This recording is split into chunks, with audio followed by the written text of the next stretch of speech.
Hey everyone, welcome back to Paranormal M. Thanks for being here. Before we start tonight's stories, please subscribe to the channel and turn on notifications so you don't miss the next upload. Our first story comes from someone who had been around a paranormal group for a while, but hadn't shared their own experiences until now. This one happened more than 10 years ago, in a house that was already around 100 years old at the time. So settle in, relax, and I hope you have a good night's sleep.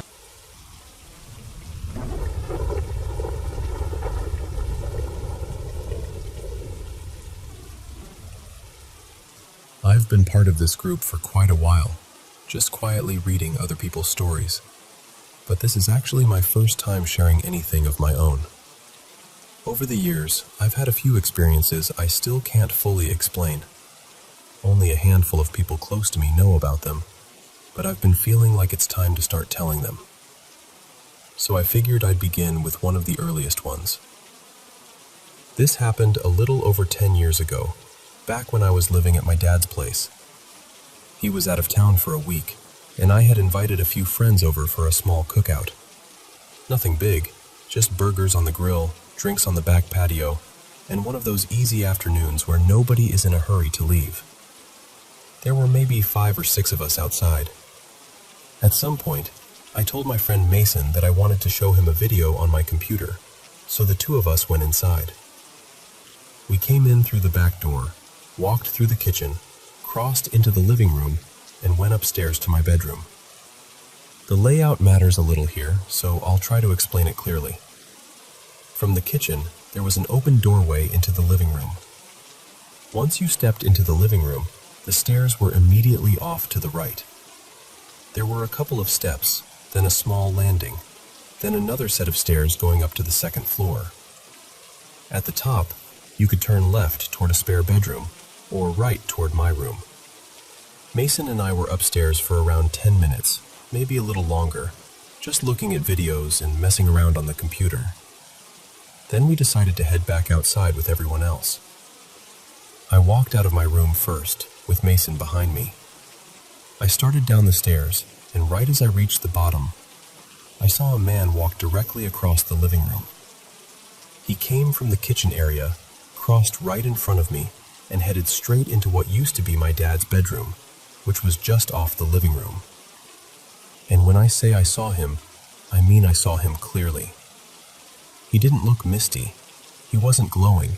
He wasn't see-through. He looked like a completely normal person. Just a man in casual clothes, walking through the house like he belonged there. The strange thing was, the second I saw him, my body locked up. I wasn't scared exactly. I didn't feel threatened. It was more like my brain had hit a wall, and my body didn't know what to do next. After he went into my dad's room, I stood there for a second, trying to make sense of it. My first thought was that maybe someone had come inside with one of my friends, or maybe somebody had shown up while we were upstairs. But then something felt wrong. I hadn't heard the bedroom door open. I hadn't heard it close either. So I walked over to the door, and sure enough, it was still shut. That was the moment my stomach dropped a little. I told Mason what I had just seen, and we both decided to check the room. We opened the door, looked around, checked the obvious places, but there was nobody there. No sound, no movement, no trace of anyone having gone in. Nothing. I still think about how solid he looked. That is the part that stays with me. If he had looked ghostly, maybe my mind would have put him into some familiar category. But he looked alive. Ordinary. Real. The house itself was around a century old at that point, so plenty of people had lived there before us. I've wondered sometimes if I didn't see a ghost in the way people usually describe them, but more like I accidentally stepped into some old imprint of the house. A moment that had already happened, still replaying itself somehow. After that day, I never saw that man again. I lived in that house for a few more years, and there were other things that happened there too. Honestly, compared to some of those, this was one of the quieter experiences. but it was the first one that made me stop and think, all right, something is definitely going on here.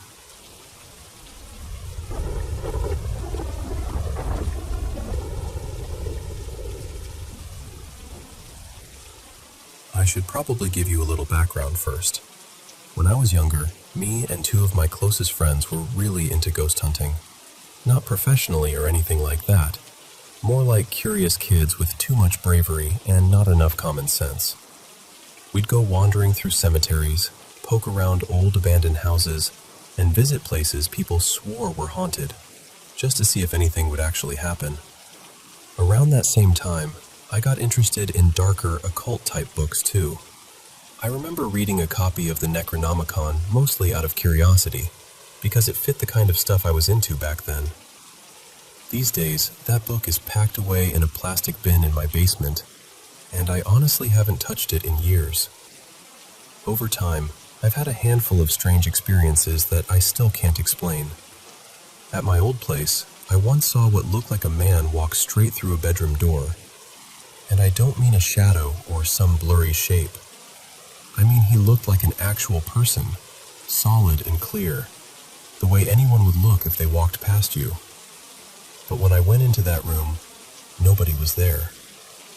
Another time, I was standing alone in my kitchen when I suddenly heard a woman's voice right beside my ear. She was speaking in a language I didn't recognize, and it was so close it felt like she was standing inches away from me. But I was completely alone. Still, the strongest experience I ever had happened when I was in my mid-20s. The house I was living in back then was old, and it had this heavy feeling to it. I always had the sense that someone was watching me, or that something was walking just behind me when I moved through the rooms. Even now, thinking about that feeling gives me chills. It wasn't dramatic. It was just constant, quiet, pressing. One night, I was lying in bed watching a movie. It was late, and by the time the movie ended, I was exhausted. So I turned off the TV, shut off the lights, and settled under the blanket to go to sleep. Almost right away, I got this overwhelming feeling that someone was standing at the foot of my bed. I didn't say anything out loud. I just thought in my head, please, just let me sleep. I'm too tired for this. And not even 2 seconds later, the blanket was yanked off me. Not gently, not like it slipped. It was pulled hard enough that it ended up bunched down around my feet. I shot up, reached for the lamp, and turned the lights on as fast as I could. I looked around the room, trying to make sense of what had just happened. But there was nothing there. No one standing by the bed. No open window. Nothing that could have grabbed the blanket. I don't think I need to tell you, I didn't sleep much after that. The lights stayed on for the rest of the night. That was one of the last things that happened before I moved out of that house, and it was definitely the most intense. I'd experienced other things before, but nothing had ever felt that close.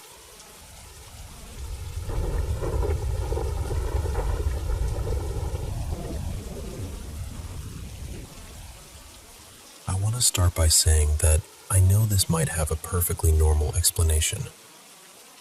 I really do. It could have been stress. It could have been some kind of delayed reaction to a dream I don't remember. I'm not someone who has paranormal experiences often, even though I do enjoy watching ghost investigations online now and then, mostly just for entertainment. I wouldn't call myself a full skeptic, but I'm definitely the kind of person who looks for the logical answer first. And before I get into it, I should say this story touches on harm involving children, so please take care of yourself if that's something you don't want to hear about. This happened last night. Most of the night was completely normal. I went to bed around 11:15, listened to a quiet playlist for a while, and eventually fell asleep. I slept pretty deeply until a little after 4 in the morning. Now, waking up randomly in the early hours isn't strange for me. Sometimes I need water. Sometimes I need the bathroom. Sometimes my body just decides we're awake now for no good reason. Usually, I roll over and fall right back asleep. But this time felt different. The second I opened my eyes, I felt this pressure on my chest. Not heavy exactly, not painful. I could breathe. It didn't feel like a person sitting on me, but it was noticeable enough that I immediately sat up and looked around. My room was dark, but my eyes had adjusted enough that I could make out the furniture, the doorway, the shape of everything. There was nothing there. No figure, no sound, nothing standing near my bed, nothing at the foot of it. So I told myself it was probably sleep paralysis. I've had that before, more often than anything I'd ever call paranormal. It doesn't happen constantly, but I know what it feels like. And honestly, I was ready to accept that and move on. But once I calmed down and laid back again, that's when it started. The moment I closed my eyes, I was hit with these awful images. Not like a dream, not like a memory, but like someone had forced a film reel into my mind and pressed play. I saw children suffering, children being hurt by adults, children trapped in small spaces, children crying, sick, terrified, and completely helpless.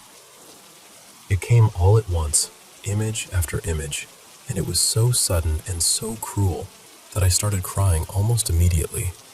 I need to be clear, I was awake, fully awake. I had just sat up, checked the room, talked myself down, and laid back again. I wasn't drifting off. I wasn't in the middle of a dream. I was awake enough to know I did not want to be seeing any of it. And then came the worst part. Along with those images, I felt this wave of guilt that made no sense. I knew, logically, that none of it had anything to do with me. I knew these were images in my head. But the feeling was so strong, it was like something wanted me to believe I was responsible. It didn't feel like my own emotion. That's the part I keep coming back to. It felt placed there, like I was being made to hold someone else's horror, someone else's shame, someone else's grief. There was no voice, no presence I could see. Nothing in the room changed. But emotionally, it felt like I wasn't alone with it. I was too scared to close my eyes again, so I sat up and grabbed my phone. I stayed like that for hours, scrolling through random things just to keep myself grounded, trying to distract myself from that horrible, false guilt sitting in my chest. Eventually, I must have fallen asleep sitting up, because around 7:45 in the morning, I woke up with my phone resting on me. The feeling was gone by then. No guilt, no fresh images, just the memory of what had happened, sharp and clear. And I still remember all of it. I know this isn't some dramatic story about seeing a shadow person in the corner or hearing footsteps in an empty hallway. I know most of it happened inside my mind, which makes it almost impossible to prove or explain. But I'm telling you, as honestly as I can, it felt real while it was happening. I didn't watch anything paranormal yesterday. I didn't read anything disturbing before bed. I wasn't thinking about ghosts or hauntings or anything like that. I just listened to music and fell asleep like I normally would.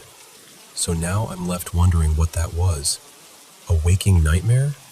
Some leftover fear from a dream I don't remember? Sleep paralysis bleeding into something worse? Or something else entirely? I don't know. I just know that I can't stop thinking about those faces. I can't stop thinking about the sadness in them. And I can't shake the feeling that, for a few hours in the dark, I was carrying pain that didn't belong to me.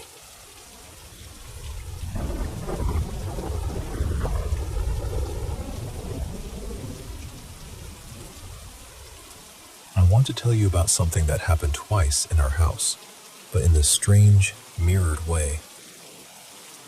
The first time, it happened to my dad. The second time, it happened to me. This was back when I was in high school, probably around 5 or 6 years ago. My dad and I didn't usually get home at the same time, especially because I often had dance practice after school.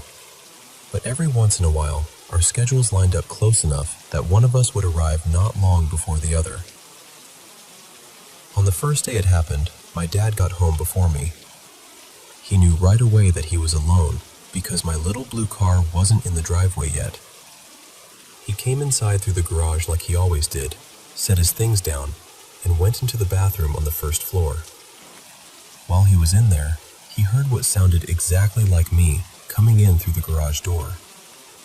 He heard the door open. He heard keys hit the counter. He heard the rustle of my backpack, then the fridge or pantry opening like I was grabbing a snack. Then he heard me run upstairs. And in our house, that sound was impossible to mistake. The stairs were old and loud, and I had a very specific way of running up them, kind of quick and heavy, like I was always in a hurry. He heard my bedroom door close. So when he came out of the bathroom, he walked over to the bottom of the stairs and called up to me. My room was right at the top, close enough that we could talk even if my door was shut. He asked, "Maya, do you have practice later?" And he heard my voice answer from upstairs, "No, I don't." Nothing about it sounded strange to him at first. It sounded like me. Same voice, same tone, same casual way I would answer. But while he was still standing there at the bottom of the stairs, listening to me upstairs, the garage door opened behind him, and I walked in. He turned around and just went completely pale. I remember him staring at me like he couldn't understand what he was seeing. He asked, "Were you already here?" I told him no. I had just gotten home. Then he said, very quietly, "I was just talking to you upstairs." We went up together, and my bedroom door was wide open. No one was in there. Nothing was out of place. The second time, it happened the other way around. I was the first one home that day. I went up to my room and sat on my bed, probably scrolling on my phone, when I heard the garage door open downstairs. Then I heard someone come inside. The footsteps sounded like my dad's. Heavy, familiar, slow in the way he's always were after work. I heard him go straight into the downstairs bathroom, which was exactly what he usually did when he got home. So I called down, "Hey, Dad," and from downstairs I heard him answer, "Hey." It was his voice, clear as anything. A minute later, I heard the garage door open and close again, and at first, I didn't think much of it. I assumed maybe he had gone back out to grab something from the van. But then I got up and sat at my desk, which faced the front window. His work van wasn't in the driveway, and that van was too big to fit inside the garage, so there was no chance he had parked in there. I checked the street too. Nothing. That's when my stomach dropped. I texted him and asked, "Are you home?" He replied, "Not yet. I'm almost there." I just sat there, frozen, waiting for him to actually arrive. When he finally pulled into the driveway, I told him everything, and that was when we really connected both stories. At first, the obvious fear was that someone had been in the house. An intruder, a person, something explainable, even if it was terrifying. But that didn't make sense. Whoever came in would have had to open the garage door right after I had closed it, and we had an app that tracked when the garage opened and shut. We also had security cameras around the house because I had always been extremely afraid of someone breaking in while I was home alone. We checked everything. The garage door hadn't opened between the time I got home and the time my dad actually arrived. The cameras showed no one walking near the property. No one came up the driveway. No one approached the house. There was just nothing. For a long time, it scared me more than I can explain. I had spent my whole life worrying about burglars and break-ins, but this didn't feel like that anymore, because whatever my dad heard sounded like me, and whatever I heard sounded like him. It was like the house had repeated us before we were even there.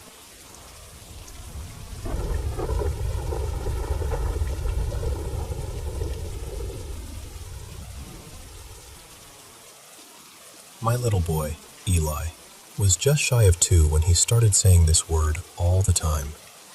It sounded like Abigail, but in that soft toddler way, where half the sounds are still tumbling around in their mouth. At first, I didn't think much of it. Kids make up words. They grab little scraps of language and turn them into their own tiny universe. But after a few weeks of hearing it over and over, I finally thought, okay, I need to know what this means. So I asked him, "Can you show me the Abigail?" Of course, he couldn't explain it. He was still at that age where most conversations were built out of pointing, nodding, and the occasional very passionate no. So he pointed across the room, and I started naming things. The lamp? The blanket?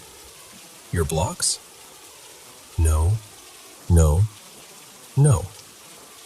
Then he pointed somewhere else. Then somewhere else again. And then he started laughing, like this whole thing was hilarious to him. I remember feeling amused at first, then a little unsettled, because it wasn't like he was just pointing randomly. It felt like he knew exactly what he meant, and I was the one being hopelessly slow. So I took his hand and said, "All right, let's go find Abigail." We walked through the whole house. Room by room, I'd say, "Where is Abigail?" And he would point, giggle, and then move on. We never found an object. Nothing clicked.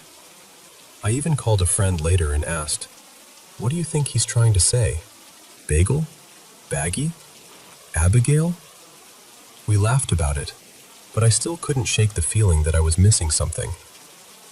That afternoon, I sat down on the sofa and accidentally fell asleep. And I had the clearest dream. A young woman came into the room and sat beside me. She looked maybe 20 or 21, and she was dressed in clothes that looked very old, almost like something from the late 1800s.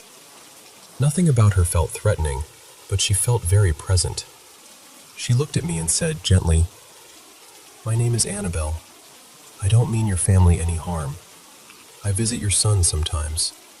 I had a little boy about his age when I died, and being near your son makes me happy. He laughs with me. He just can't say my name properly yet." I woke up instantly. Not slowly, not groggy. I sat straight up with my heart hammering. I was not a ghost person. I didn't believe in hauntings. I had never had anything paranormal happen to me before. But in that moment, every rational little filing cabinet in my brain just flew open. I knew, with a certainty I still don't like admitting, that something had reached me in that dream. And even though she hadn't seemed cruel or dangerous, I was not okay with it. Because whatever grief or loneliness she had, whatever ache she was trying to soothe, my child was not hers to borrow. So I called a relative of mine who has always said she's had experiences with spirits. She's the kind of person who says it plainly, without drama, like she's talking about the weather. I told her everything. She said that by walking around the house and repeating the name, I may have made the presence stronger somehow. And because I'm usually closed off to that kind of thing, the only way she could get through to me was while I was asleep. Then she told me what to do. Open the windows, go through every room, say out loud that every spirit in the house had to leave and could not come back. I felt ridiculous at first, standing there in my own home, talking to empty corners. But I did it anyway.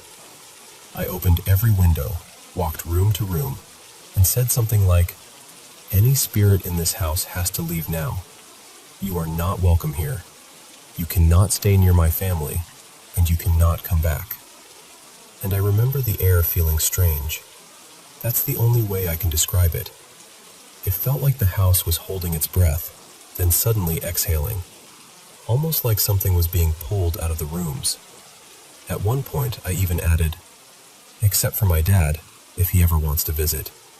Because apparently, even in a supernatural eviction, I needed to leave one sentimental loophole. But I meant every word. Good, bad, lonely, harmless, whatever it was, it had to go. That was 6 years ago. My son never said that word again. Not once.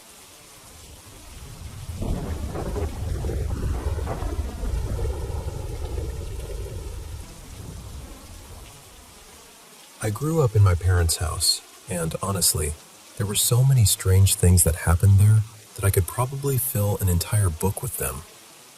I never really knew where to tell those stories, but it feels like I may have finally found the right place. So I'll start with the one that scared me the most. I was around 15 at the time, maybe 16. I was asleep in my room when I suddenly woke up for no clear reason.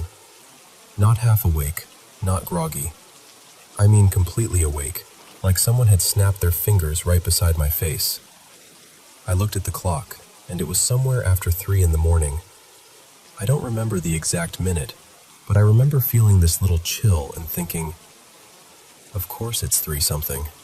That's not creepy at all. I tried to tell myself there was a normal reason for it. Maybe I needed to use the bathroom. Maybe my body had just woken me up.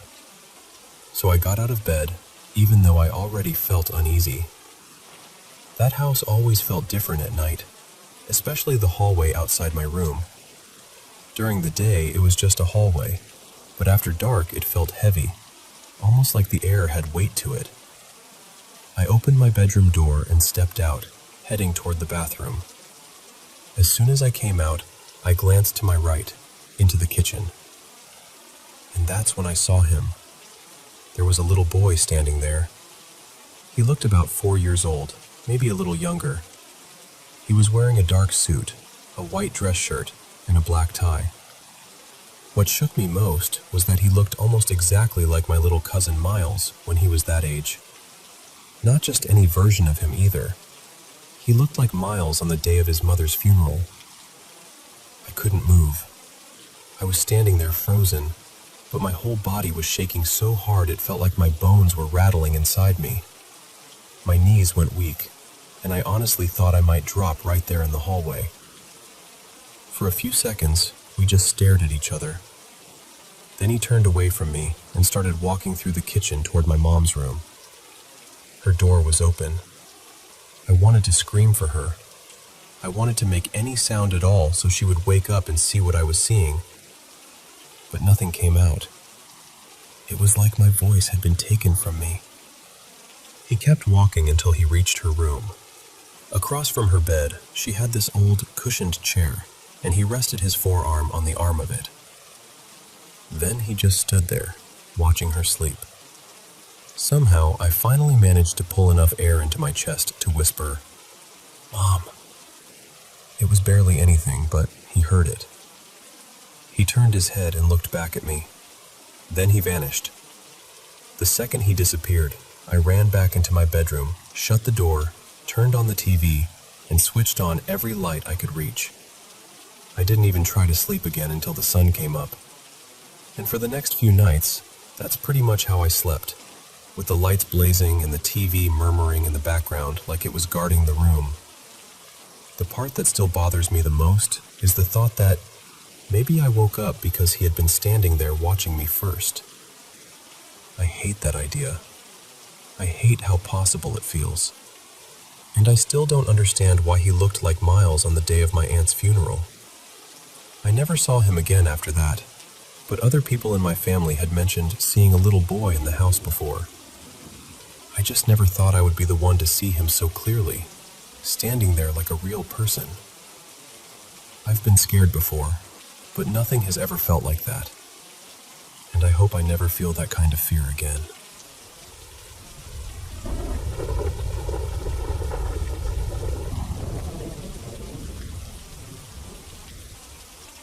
My wife, our 7-year-old daughter, and I were out for a walk one evening in early spring.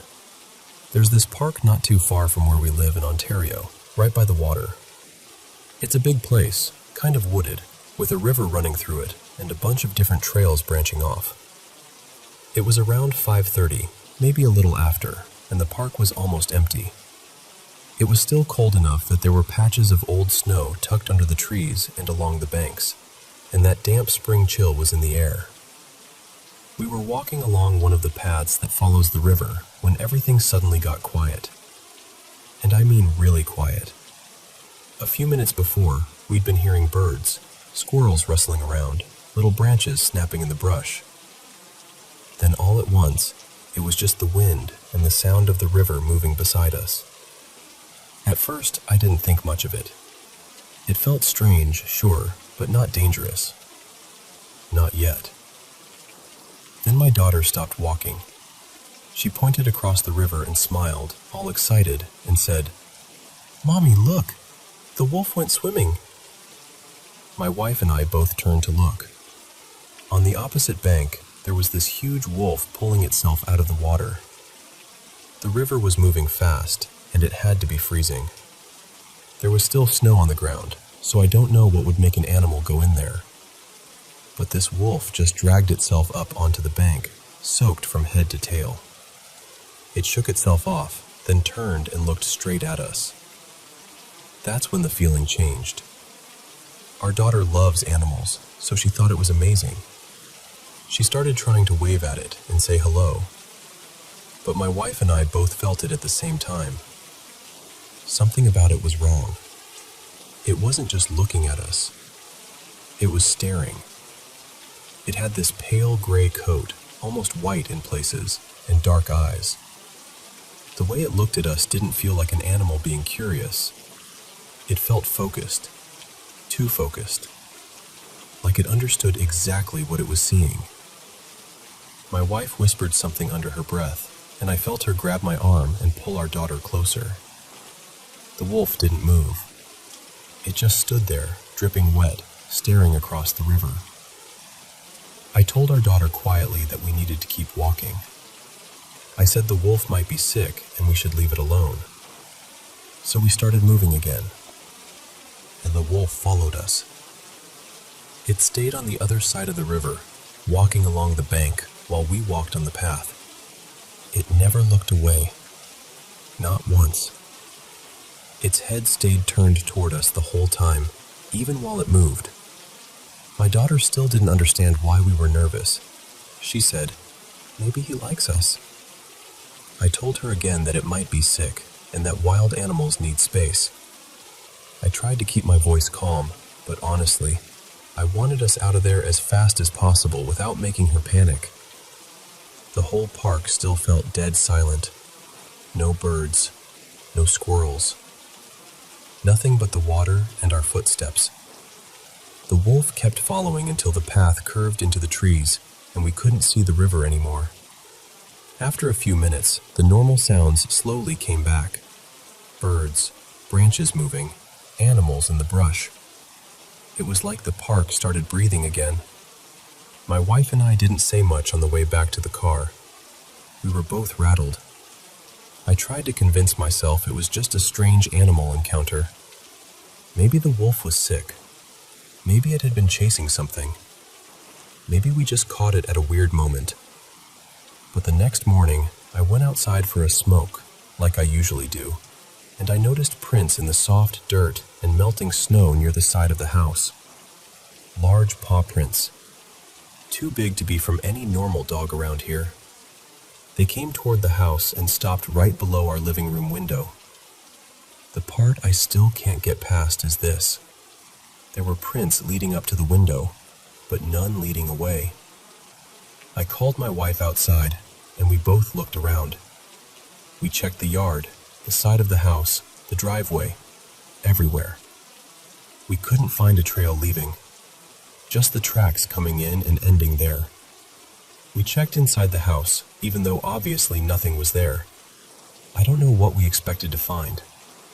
I wish we had taken pictures right away, but we were too confused and creeped out. Later that day it rained, and most of the prints washed away. You can still kind of see a few faded marks, but not enough to prove anything. I keep trying to explain it logically. Maybe the wolf at the river was sick, and the tracks were from a neighbor's dog. Maybe I'm connecting two things that have nothing to do with each other.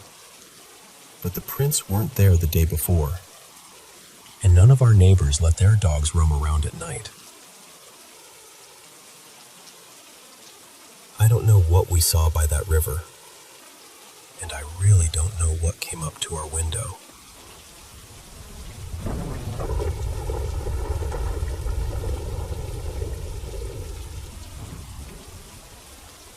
I I need to tell you about something that happened to me back in 2018, because even after all these years, I still think about it more than I'd like to admit.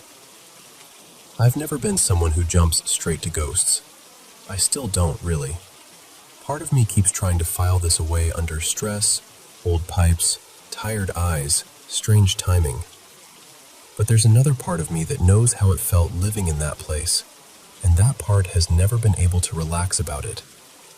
My girlfriend at the time, Mara, and I had moved into this small detached unit behind another house.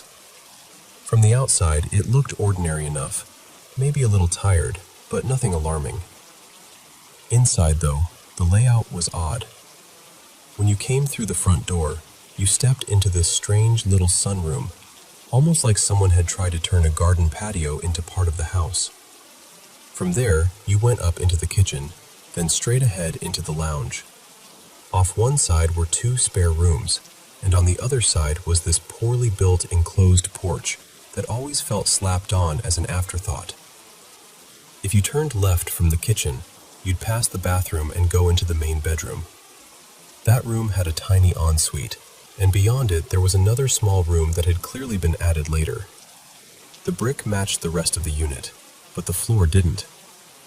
The whole house had dull gray tiles, except this one room had these detailed green and blue patterned tiles. They were beautiful, honestly, but they didn't belong there. Not even a little. The first strange thing happened one morning around 9. Mara and I were still in bed, half awake, and we heard this tapping coming from the wall beside us. That wall backed onto the garage, so I assumed it was plumbing, or maybe the building settling. Mara laughed and tapped back. And then it tapped back. At first we thought it was funny. I tapped twice.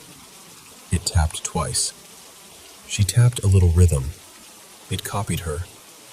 We took turns doing it for a while, like idiots, just laughing in bed and treating it like some weird little game. Eventually we got bored and stopped. Later that afternoon, though, I started thinking about it. That wall was solid brick. It was part of the extension. There shouldn't have been plumbing in it. There shouldn't have been anything in it that could tap back like that. A few weeks later, I was home alone. It was around 8 at night, already dark, and I was studying in one of the spare bedrooms we turned into an office. Mara was out having dinner with a friend, and I was expecting her home soon. I heard the front door open. Then I heard footsteps come through the little entry room, up into the kitchen, and into the lounge. I called out, "Hey, you're back?" No answer. I figured maybe she was tired, or maybe she was on the phone, so I let it go and kept working. Then the footsteps came into the office, and right beside my ear, close enough that I felt my whole body lock up, a man's voice said my name. Not loudly, not whispering either, just rough, gravelly, angry. I spun around so fast I nearly knocked my chair over. There was nobody there. The room was empty. The hallway was empty. The front door was shut. At the time, I was working shifts, so I told myself I was exhausted. That was the explanation I grabbed onto, because it was the only one that let me keep sitting in that house. About a week after that, Mara and I were watching TV in the lounge, again around 8 at night. Both office doors were open, and from where I was sitting, I could see through one of the rooms and out the window into the backyard. I got up to get a drink, and as I turned, I saw a man's face outside the office window, just looking in. He looked pale, bald, maybe middle-aged. I only saw him for a second, but it was enough. The area wasn't exactly great, so my first thought was that someone was casing the place. I grabbed a torch and ran outside, heart hammering, ready to yell at whoever it was. But the yard was empty. No footsteps, no gate moving, no sound of anyone running off. Just darkness and wet grass. A few nights later, around that same time, Mara and I were lying in bed on our phones when the sliding doors out to the porch suddenly exploded with noise. Not literally, but that's how it felt. They rattled so violently it sounded like someone was trying to wrench them open with both hands. The whole frame shook. It was loud, chaotic, awful. Like the house itself was being grabbed by the shoulders. We ran out to the lounge. The doors were locked. Nothing outside had moved. Nothing had fallen over. Nothing was disturbed. That was when Mara looked at me and admitted it had happened before. More than once. Sometimes during the day, sometimes at night, usually when I was at work. And I remember feeling this cold little drop in my stomach, because until then, I'd been trying to convince myself each thing was separate. A noise, a tired brain, a face in the window. But suddenly it felt like these things were connected. Not long after that, our relationship started to fall apart. Not because of the house, at least not directly, but the whole place had this pressure to it. We argued more, slept worse, felt heavier. Eventually we broke up, though we stayed civil, and we decided to break the lease and move out. For a few weeks, nothing much happened. Then moving day came. By that evening, around 8 again, almost everything was gone. I went back alone to grab the last few things and check the place one final time. The moment I opened the door, I smelled something warm and rich. Beef stew with red wine and herbs. It was Mara's favorite thing to cook. She made it all the time when we lived there, but the kitchen was empty. The power had mostly been switched off. No one had cooked in that house for days. The smell was so specific that it stopped me right inside the doorway. And suddenly I had this feeling that I should not be there. I hurried through the rooms, grabbed what was left, and threw everything into the back of my ute. Then I stood outside for a second, looking back to make sure all the lights were off. That's when I glanced at the tall, narrow window beside the front door. There was something standing there. A tall, dark, thin figure. Not a shadow on the wall. Not furniture. Not a coat hanging up. A figure. Clear as day, standing inside the house, looking out. I didn't check again. I didn't go back in. I got into the ute, started it, and drove away. I remember taking this huge breath once I was down the road, like my body had been holding it for the entire time we lived there. I never went back, and honestly, I still don't know what was happening in that place, but something was.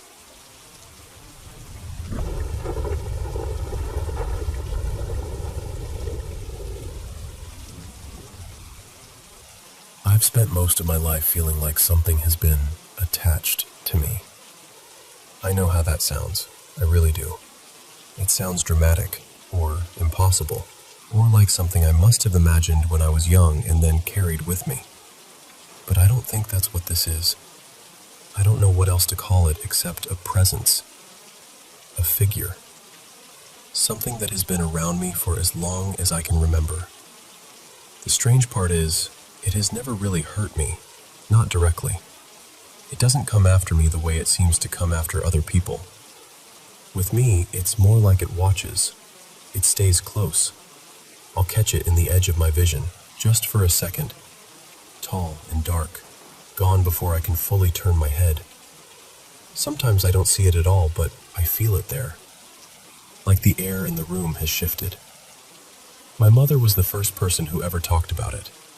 When I was very little, she used to describe seeing a tall, shadowy man around the house. She said his eyes looked reddish, almost glowing, and that he would appear in corners, in hallways, sometimes reflected in mirrors where there should have been nothing behind her. At first, my parents thought maybe it was the house, but then we moved, and it followed. Everywhere we lived, things would happen. Cabinet doors would be found wide open. Objects would slide or fall from counters when nobody was near them. Small belongings would vanish for days and then turn up somewhere impossible, right in the middle of a room we had already searched. Electronics would suddenly die, especially kitchen appliances. I remember one microwave that stopped working the same week we bought it, even though nothing was wrong with the outlet.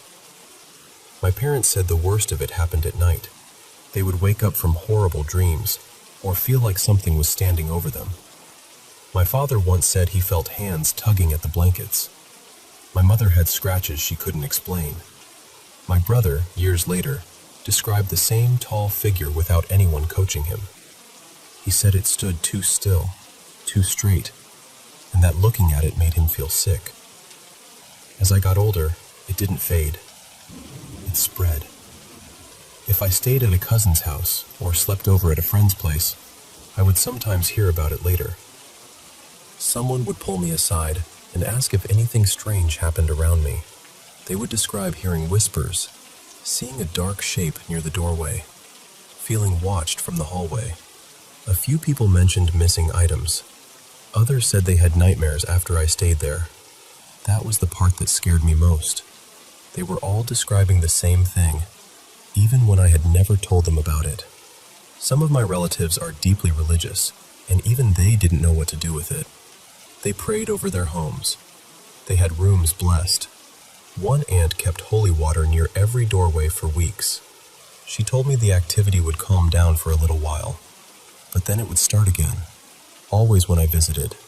Always after I had been there. When I was a teenager, I lost friendships because of it.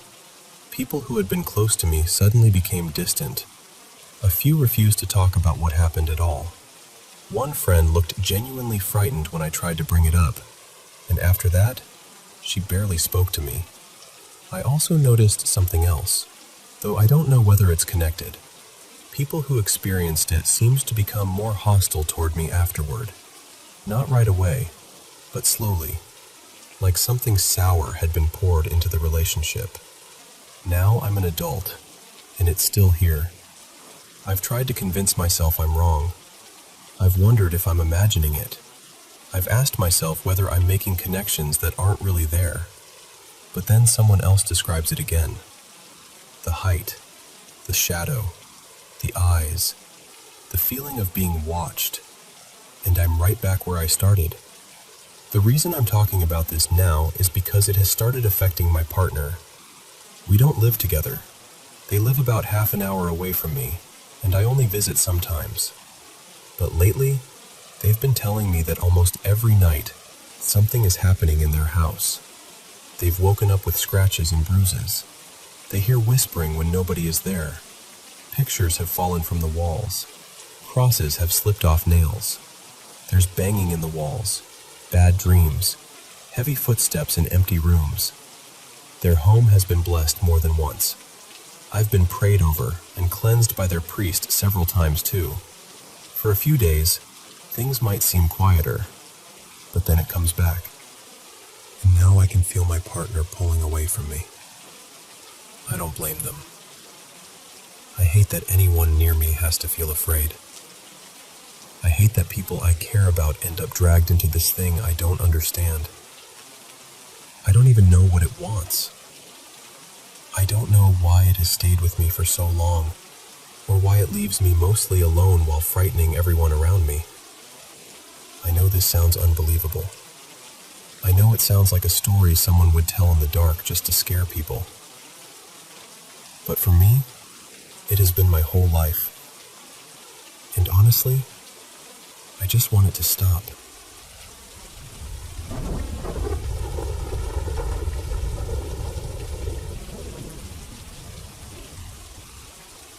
I've had this strange little moment stuck in my head for years now, and honestly, I still feel a little odd talking about it. Not because I think I imagined it, but because every time I try to explain it, it sounds completely unbelievable. My name's Nolan, and I've always been a pretty dedicated runner. Back then, I'd squeeze in miles whenever I could, even if that meant going out late in the evening or after dark. I lived in a quiet suburb in the Midwest, the kind with ponds tucked behind neighborhoods, patches of woods, long stretches of tall grass, and paved trails that weave through everything. It was actually a beautiful place to run. The path went on for miles, and for part of it, it ran behind a row of houses. So even at night, I never felt completely alone. There were porch lights, kitchen windows, back decks, all these little signs of normal life glowing nearby. One summer night, I was out running after dark. I remember exactly where I was.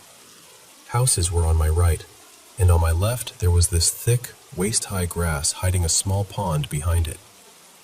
I was only a couple miles into my run, moving at a steady pace, nothing unusual going on.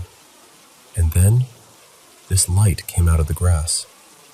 That's the simplest way I can say it, but it doesn't really capture how strange it was.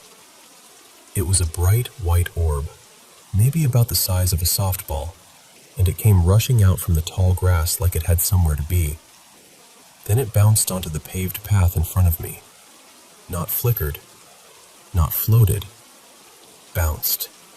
It moved like something solid, like it had weight to it. It hit the path, popped up, went into the edge of someone's backyard, then bounced back out onto the trail again. Back and forth, again and again. I just stopped. I know how ridiculous that sounds. A bouncing ball of light. Even saying it now makes me feel like I'm trying to describe a dream. But I was wide awake. I wasn't exhausted. I wasn't dehydrated. I hadn't been drinking. I'd eaten normally that day. I was just out for a regular run. And this thing was so bright. It wasn't like a flashlight beam. There was no person standing there shining it. There was no line of light, no trail, no source I could make sense of. It wasn't a laser. It wasn't a reflection catching my eye.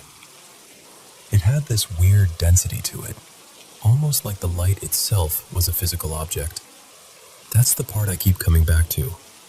Light usually spreads out or fades at the edges. This didn't. It held together. It stayed clean and bright, like a little white sun bouncing inches above the path. I thought maybe someone could have been in the tall grass, but that didn't make sense either.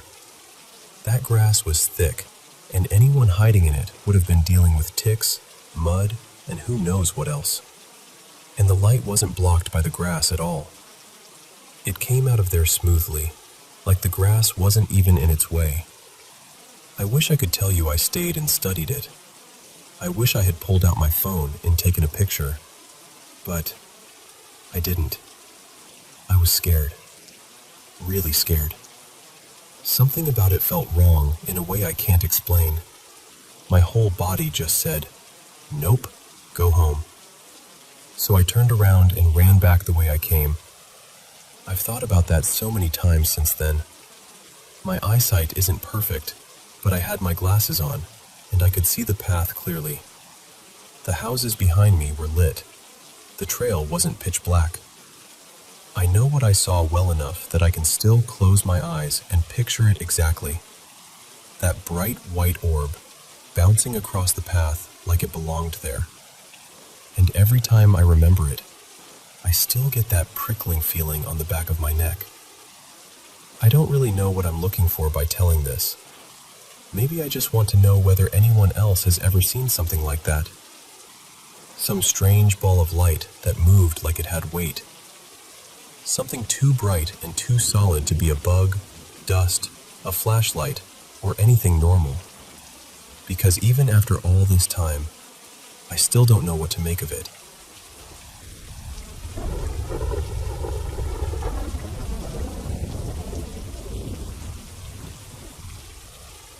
Something strange has been happening out here, and honestly, I still don't know what to make of it.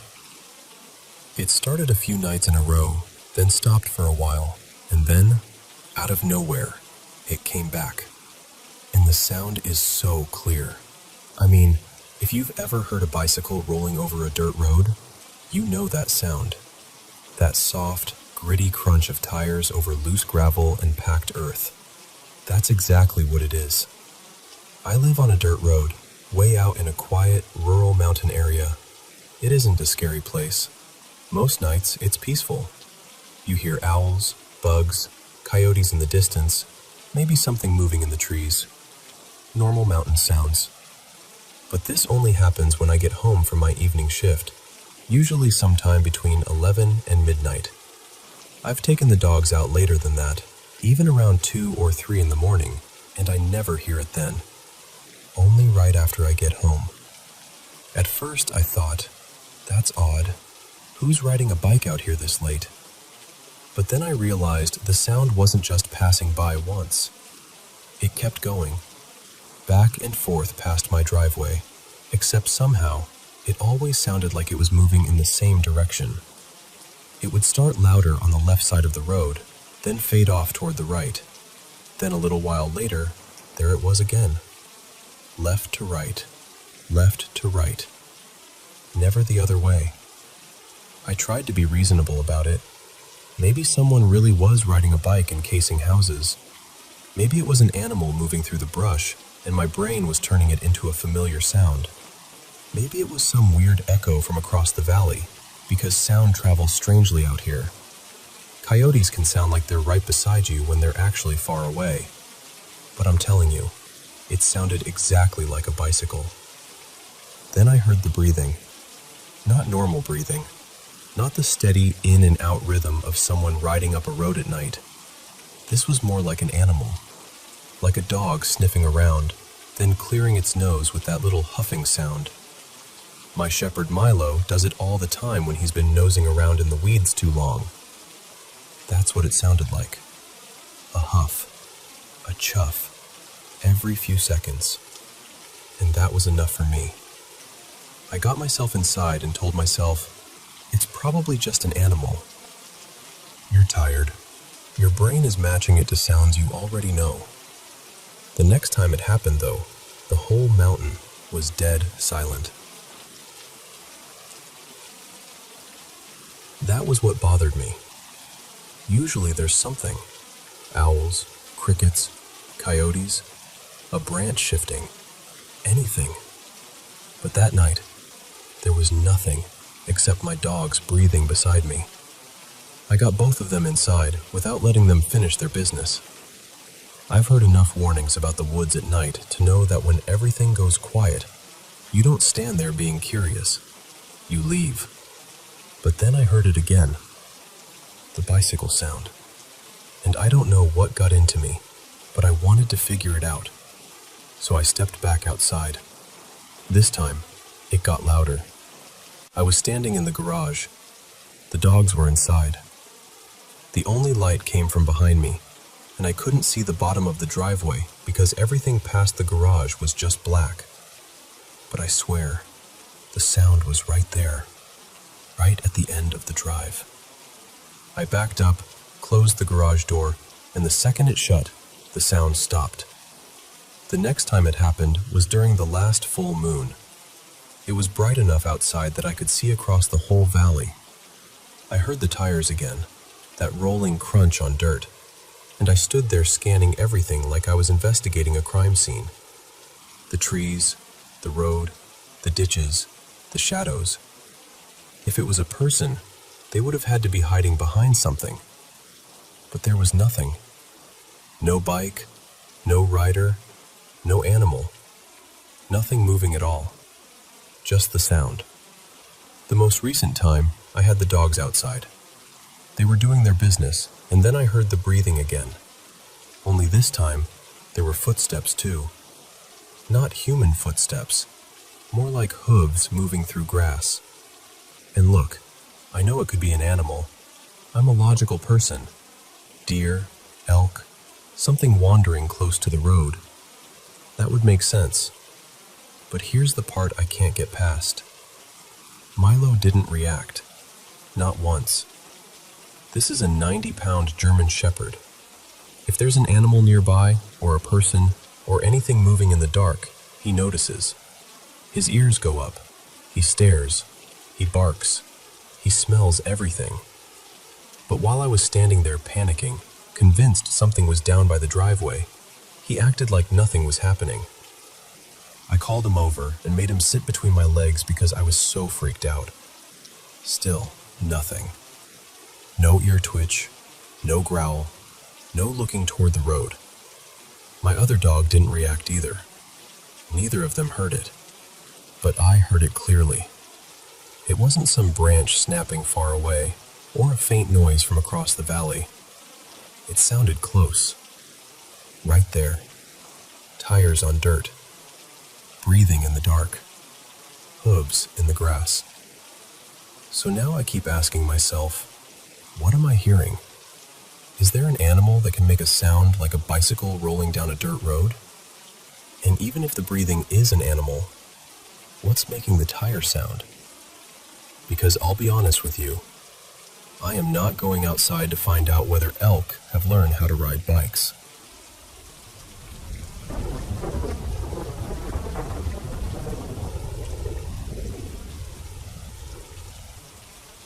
You know, I've lived in the same 3-story house for years, and most of the time it feels completely normal, familiar, safe. The kind of place where every little creak has a reason. But there's one part of the first floor that has never felt quite right. My room is on that floor, along with my parents' room and one of my siblings' rooms. We also keep a spare refrigerator there, mostly so we don't have to keep running up and down the stairs just to get water or snacks. And near that refrigerator, there's this one specific corner. For years, I've had this strange feeling that someone moves through that spot. Not loudly, not dramatically, just quietly passing by. Like a figure walking from the entrance of the floor, past the left side of the fridge, and then across toward my bedroom door. Sometimes I'd catch what looked like a shadow from the corner of my eye. Just a quick movement, a blur.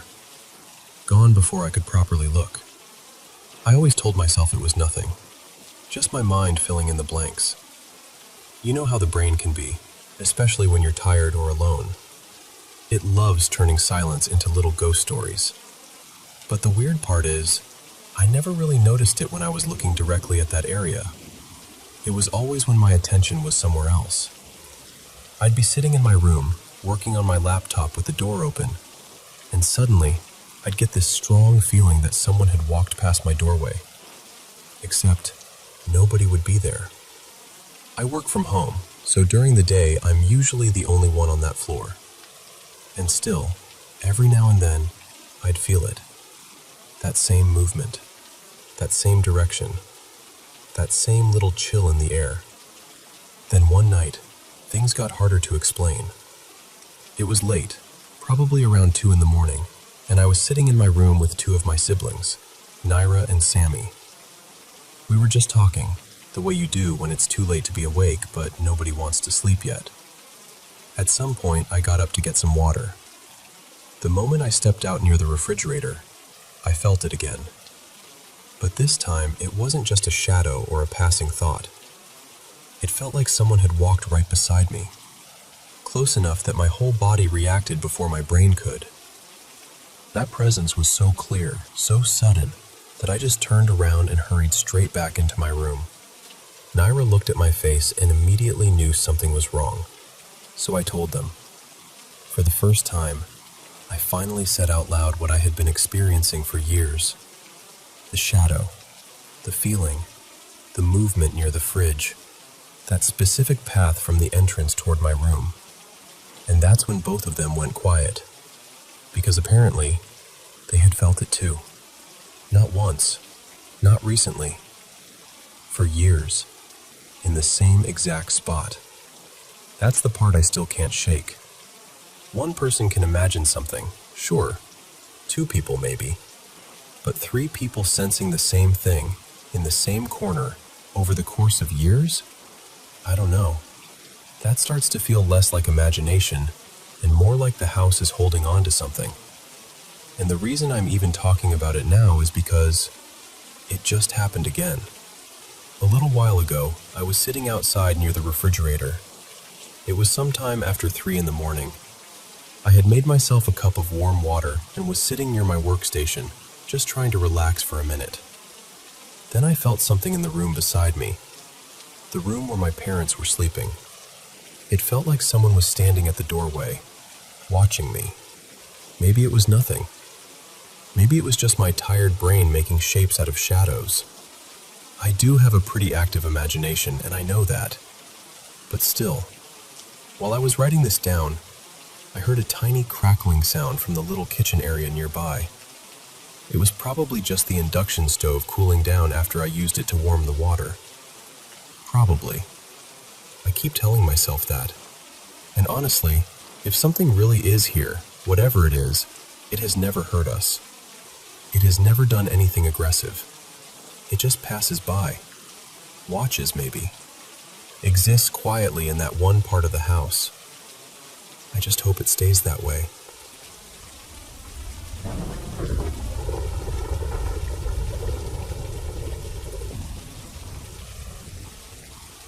I know how this is going to sound.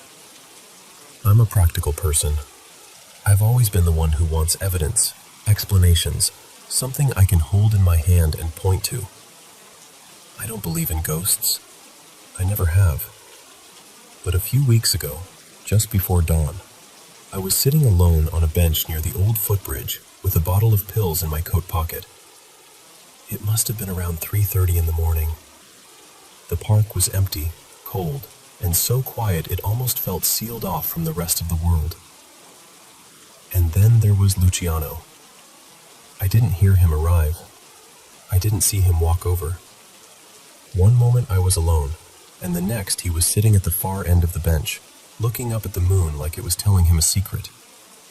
Something about him felt, not frightening exactly, but strange. He looked like a man, but not quite like someone who belonged to the living world. His face was calm in a way that didn't feel human. He barely moved. I don't remember seeing him blink. I don't even remember seeing his chest rise. I was falling apart beside him, trembling so badly I could hardly keep my hands still. And he just sat there with this deep, patient stillness. Not cold, not uncaring, just present. After a long while he spoke. His voice was low, almost like it came from under the bench, from the dirt, from somewhere older than either of us. He said, "The stream does not curse the rocks it meets. It changes shape and keeps moving." I remember laughing a little, but it came out broken. I told him he didn't understand. I told him my life was finished. I had lost my job. My marriage had collapsed. I didn't recognize myself anymore. I told him I felt like there was nothing left of me worth saving. That was when he turned and looked at me. His eyes were dark, but not empty. They were the opposite of empty. They seemed endless. He said, "You are mourning the person you believed you had to remain, but you are not carved from stone. You are wind, rain, heat, morning frost. A storm can change the sky, but it does not erase it." I don't know why, but I listened. We talked for what felt like a long time, maybe hours, maybe only minutes. Time got strange there. He never promised me that everything would become easy. He never said I'd wake up happy, or that the pain would vanish. He only spoke to me as if what I was living through was not a final room with no door, but a passage. A brutal one, yes. A dark one. But still a passage. He spoke about grief like it was weather moving through the body. He spoke about failure like it was a language I hadn't learned how to translate yet. He spoke about time as if he had watched people break and return to themselves again and again, across more years than any one person should have. Then, at some point, I looked down to pull my coat tighter around me. When I looked back, Luciano was gone. There were no footsteps, no sound of anyone walking away, no headlights in the distance, no shadow slipping between the trees. Just the bench, the moon, and the cold air where he had been sitting. I went home after that. I walked straight into the bathroom and flushed the pills. I'm not going to pretend everything is fixed. It isn't. I still have hard mornings. I still feel the weight of what I lost. But I'm here, and I'm beginning to look at the rocks in the stream differently. I keep thinking about him, Luciano. So if you were real, thank you. And if you were something my mind created in order to keep me alive, then I guess some part of me still wanted to live after all.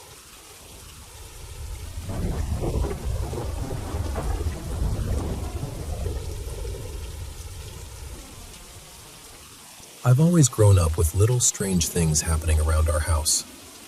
Nothing that felt completely terrifying, at least not at first. My sisters and I would hear odd bits of sound sometimes, like muffled voices, footsteps when no one was walking, doors clicking open or shut, lights flickering on by themselves. It was creepy, sure, but it was the kind of creepy you learn to shrug off after a while. But one night was different. That night didn't feel like the usual house noises. It felt personal. All of our bedrooms were along the same upstairs hallway. It was pretty late, and I was still awake in my room, talking to my friend Maya on FaceTime. Everyone else was supposed to be asleep. Then I heard rustling coming from my youngest sister's room. Now, my little sister has had a habit of sleepwalking before. Once, she even tried to get out of the house in the middle of the night. So when I heard movement in her room, I immediately got worried. I told Maya to hold on for a second, got up, and stepped into the hallway to check on her. The moment I walked out there, something felt wrong. It's hard to explain, but the air felt heavier. My skin started prickling, and I got goosebumps all over my arms. I kept walking anyway, because I thought maybe my sister was about to wander out again. I made it to her door, and right as I reached for the doorknob, I heard a voice behind me. Clear as day. It said, "What are you doing?" It sounded feminine, but it wasn't my mom. It wasn't either of my sisters. I didn't recognize it at all. And the way it said it wasn't curious or gentle. It sounded sharp, accusing, like I had been caught doing something I wasn't supposed to be doing.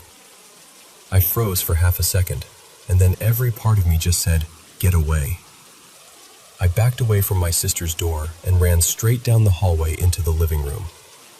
When I got there, I was completely panicking. I was still on FaceTime, and Maya could see I was freaking out. I asked her if someone on her end had said anything, because I was trying so hard to make it make sense. She said no. Then she told me she had heard the voice too, and it had definitely come from my side. That made it so much worse. She thought it was one of my sisters at first, but both of my sisters were still in their rooms with their doors closed. My parents were downstairs in their bedroom. No one else was in the house, and no one was standing behind me in that hallway. At that point, I started laughing, but not because anything was funny. It was that nervous, panicked kind of laughing, where you sound a little unhinged because your brain doesn't know what else to do.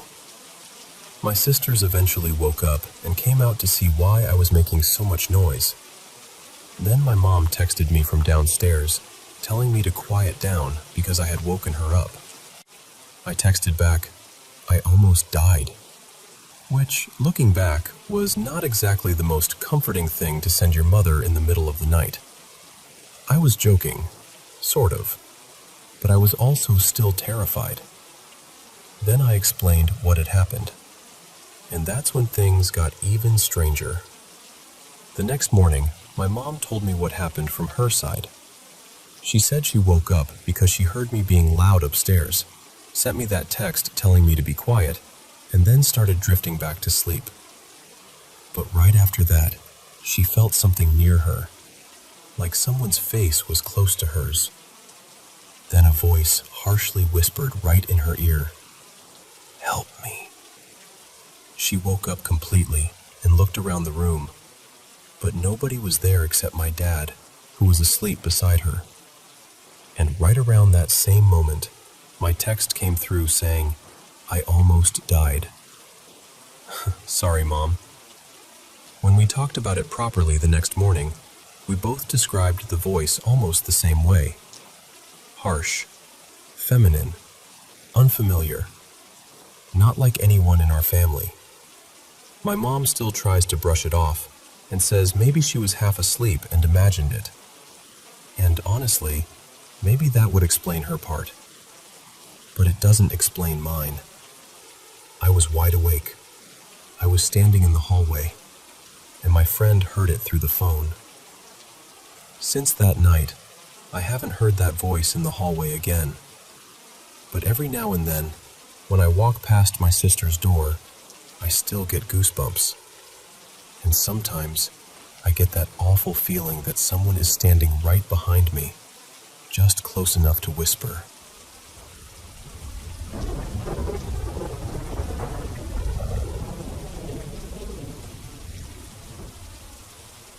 I think it may have started with something we didn't understand. I've known my friend Wes since kindergarten. I'm a girl, he's a guy. And even though he moved away a couple of years after we met, we stayed close. Our moms were friends too, so that made it easier. We kept finding ways to talk, call, message, whatever we could. Wes lived near this old asylum, a pretty well-known one actually, but I'm not going to say which one. And when we were younger, we would be on calls and hear things in his house. Sometimes something would fall. Sometimes there'd be strange sounds. One time, we honestly thought somebody had broken in. We were terrified. He checked with his brother and there was nobody there. Nothing was out of place. No explanation. At the time, we were kids, so maybe we were just scaring ourselves. I really wanted to believe that. But then, October 11th happened. I was at my grandma's house with Wes, and we did something incredibly stupid. It was daytime, and we were joking around, trying to scare ourselves.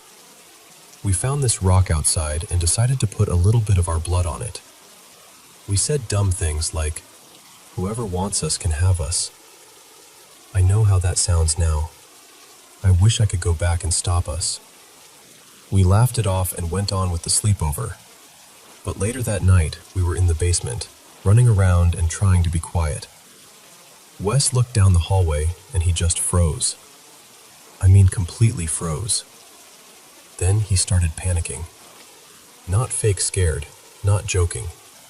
He was genuinely having a panic attack. He kept saying he wanted to go upstairs, so I got him out of there as fast as I could. Once he calmed down, I asked him to draw what he saw. It was horrible. He said it was a man, tall and completely black, with his arms twisted inward. His eyes looked glossy and bloodshot, and somehow he reflected the light, even though he looked like a shadow. His face had this melted frown that made my stomach turn. That image stayed with Wes for a long time.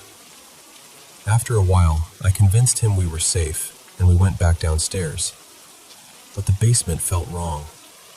We kept hearing noises, and then this disgusting, rotting smell came out of nowhere. We barely slept. The next day, we went home scared.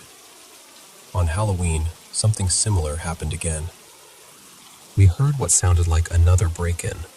We checked. Nobody was there. For a few weeks, nothing really happened, so we told ourselves it was over. It wasn't. Later, I had a sleepover with a newer friend, Kayla. I had been on an Xbox party earlier and kept seeing shadows outside my window, so I was already shaken up. Kayla and I went to the kitchen to calm down, then shut off the lights and started walking back to my room. I've learned, when weird things happen, to act like nothing is happening. I don't know why, but it feels like reacting makes it worse. But I looked back, and Kayla was staring out the window.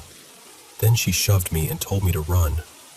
We got into my room, and she told me what she saw. And the thing is, Kayla didn't believe in ghosts. She didn't believe in paranormal stuff at all. But that night changed her. She said there was a man hovering outside the living room window. I live in a trailer, and she said she could see his ankles, which doesn't make sense unless he was standing on a ladder.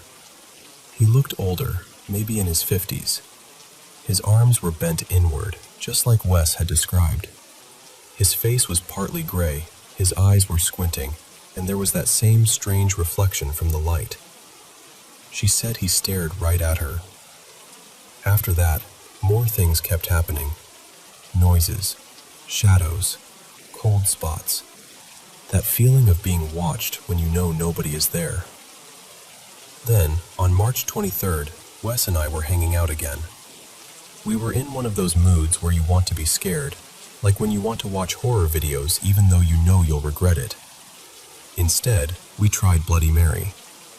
Nothing huge happened at first, but when we left the bathroom, we heard dishes move in the kitchen.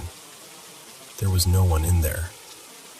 Eventually, I got a Ouija board, an EMF reader, rods, and a little temperature device. Later, my cousin gave me a spirit box too. Through the board, we met someone who called herself Jody. She said she was in her 20s, and she seemed really protective of me. Maybe too protective. Wes and I had dated before, and I think Jody didn't like that.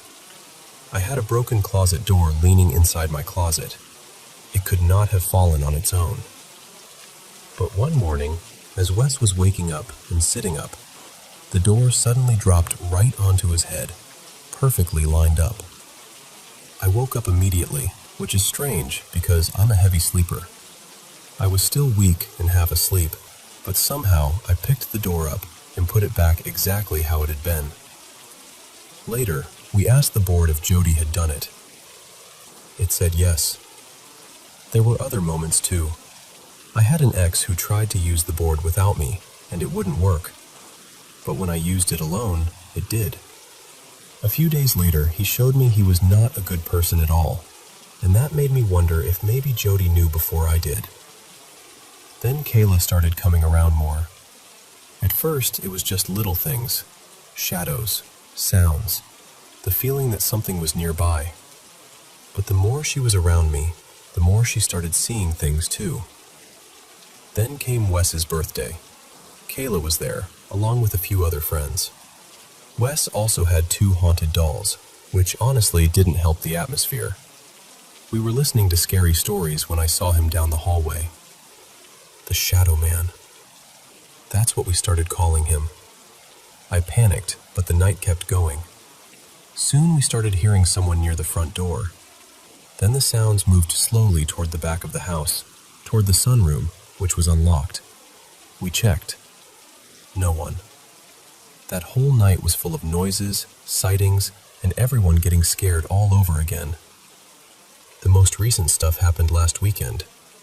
Kayla and I were outside late at night at a school playground. It was dark, but the streetlights were on. You know those bead maze toys they have in doctor's offices, where you slide the beads along wires? There was one at the park. Something lifted the beads and glided them all the way up. I was facing it when it happened. The wind couldn't have done it.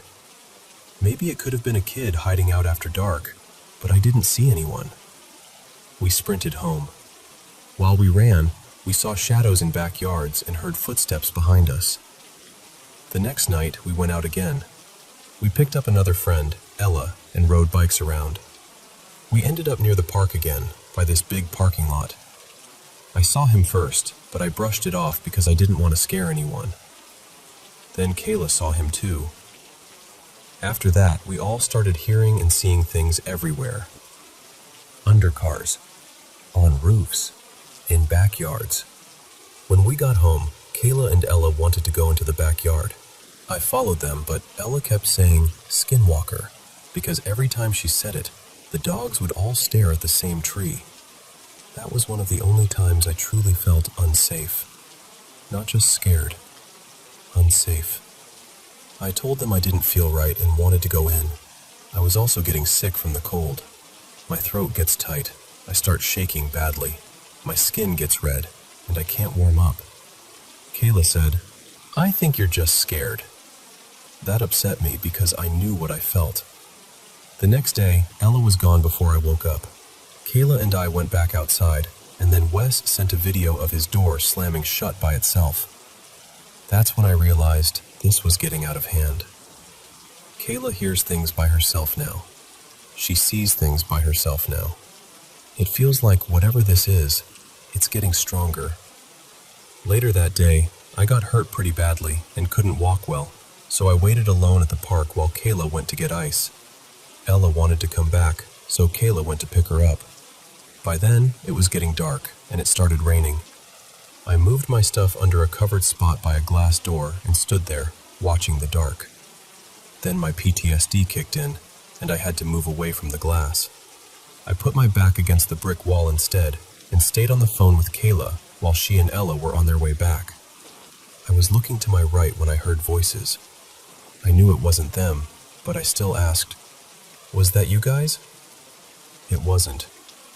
I whispered, "Someone's here." I stared at the corner of the wall, waiting for someone to walk around it. Then I heard a whisper right in my right ear. I started panicking. I kept asking Kayla how far away she was over and over until they finally got there. It was still raining, still thundering, and the sky looked strange. We stayed under the little covered area for a while before heading back.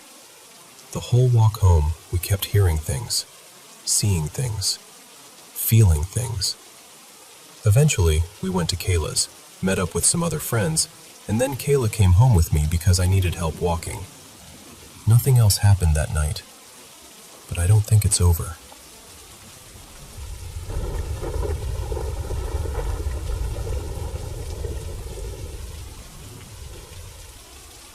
So this all started late on a Friday night, right around 2 in the morning. My boyfriend Mason and I had just gotten back to my house after being out for a while. For a little context, I live with my grandma and my dad. We've also got a full little zoo in the house. I have a dog, my grandma has a dog, and my dad has 2 cats. So altogether, it's 3 adults and 4 animals under one roof. Our house sits on a corner lot in a small rural neighborhood in Appalachia. It's not completely isolated, but it's definitely country. It's the kind of place where people know each other, and honestly, we've never been great about locking the doors. Most of us come and go through the back door anyway. That night, after we got inside, I went straight to the bathroom. Mason said he was going to take my dog out before we went to bed. I had barely been in the bathroom for maybe half a minute when the door opened and he stuck his head in. His face looked completely different. He just said, "Stay in the bathroom. Do not come out." At first, I didn't understand. I was tired, a little tipsy, and I thought maybe I had heard him wrong. So I cracked the bathroom door and looked out. That's when I saw him standing by the back door, staring through the window. The second he noticed me looking, he came back fast, grabbed me, and moved both of us into my bedroom. Then he said, very quietly, but very seriously, "Someone was in the house." He told me he had been standing in the kitchen, trying to get a toy for my dog so he could take him outside. Then suddenly, he saw a light. He said it looked like a flashlight beam, just for a second. When he looked up, he saw the back of a person walking out through our back door. At first, he thought maybe it was my grandma, but when he stepped toward her room, she was asleep. Then he looked into the living room, and my dad was passed out on the couch. This all happened so quickly. The way Mason described it, it couldn't have been more than 15 or 20 seconds. Once he realized it wasn't anyone who lived there, he ran to the back door, opened it, and said he could hear footsteps going down the wooden stairs of the deck. Then he shut the door and stood there looking outside. That's when I came out of the bathroom. He told me he was going to take the dog outside, grab his gun from the car, and check around the house. But the weird thing was, my dog absolutely did not want to go down those stairs. Mason said he had to basically force him, and my dog is huge. He's about 130 pounds, so that is not easy. Mason didn't see anyone outside. Then he told me to go wake up my grandma and ask if she had invited someone over. She has had, let's just say, questionable taste in men lately, so it wasn't completely impossible. I went into her room, shook her awake, and asked if anyone had been at the house. She said no. I asked again, because Mason thought he had heard someone leaving through the back door. And Mason corrected me right away. He said, "No, I saw someone." My grandma just told us to lock the door and went back to sleep. We were both shaken up, but I could tell Mason was really trying to make sense of it himself. He kept saying, "I know this sounds insane, but I know what I saw." And I believed him because he looked genuinely scared. But the part that didn't make sense was the dogs. If someone had been inside that house, why didn't either dog react? And how could someone have gotten past Mason in the kitchen without him noticing sooner? The back door is only about 8 feet from where he was standing. The only explanation that made any kind of sense was that someone had come in, realized Mason and this massive dog were right there, and tried to leave before they got caught. The next morning, my grandma barely remembered me waking her up. My dad brushed the whole thing off. He said, "Why would someone come in here when there are cars in the driveway and the TV is on?" He also said if someone had really been in the house, the dogs would have lost their minds. Then he joked that Mason needed to stay away from mushrooms if he couldn't handle them. But Mason is not like that. He doesn't even like scary movies. He's not someone who goes looking for paranormal stuff or dramatic stories. So the fact that he was that serious about it really stuck with me. Then Saturday night happened. I got home from work around 3 in the morning. I work at a bar, so coming in that late is normal for me. The second I walked in, my dad shot up from the couch and said, "You scared me. I didn't hear you come in." But you are not going to believe what happened tonight. He told me he had heard someone run across the back porch. Not walk. Run. He went outside because he thought he was finally going to catch whoever had been messing around. He checked around the house but didn't see anybody. Then he came back inside. And this is where I honestly still don't know what to think. He said one of the cats was in the kitchen, floating about 3 feet off the ground. Then the cat dropped. He said he walked over toward the pantry, right where the cat had been, and it felt like someone was standing there. Not that he saw a person, but that there was something solid in front of him. He reached his hand out toward the pantry door, but he said he couldn't touch it. Something was blocking him. Then whatever it was pushed him backward into the counter. He swung at it, and whatever he hit was gone. But now there's a hole in the pantry door from where he punched it. And I'm standing there like, "Dad, be serious. You're telling me the cat was levitating?" But he swore on everything that it happened exactly the way he said. And just like Mason, he kept saying, "I know how crazy this sounds." That's the part that bothers me. Both of them reacted the same way. Neither one of them seemed excited or dramatic about it. They seemed confused, almost embarrassed to even say it out loud. And now I'm sitting here waiting for something to happen to me, because a part of me still doesn't fully believe it. My grandma has owned this house for over 30 years. My dad has lived here since he was a teenager. Nothing like this has ever happened before. So I keep asking myself, why now? I don't know what was in the house that night.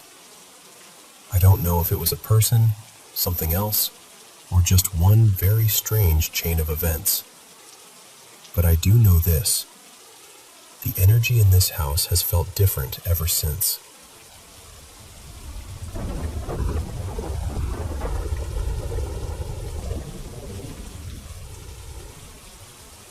So this happened when I was working at an old hotel in downtown Seattle while I was in college.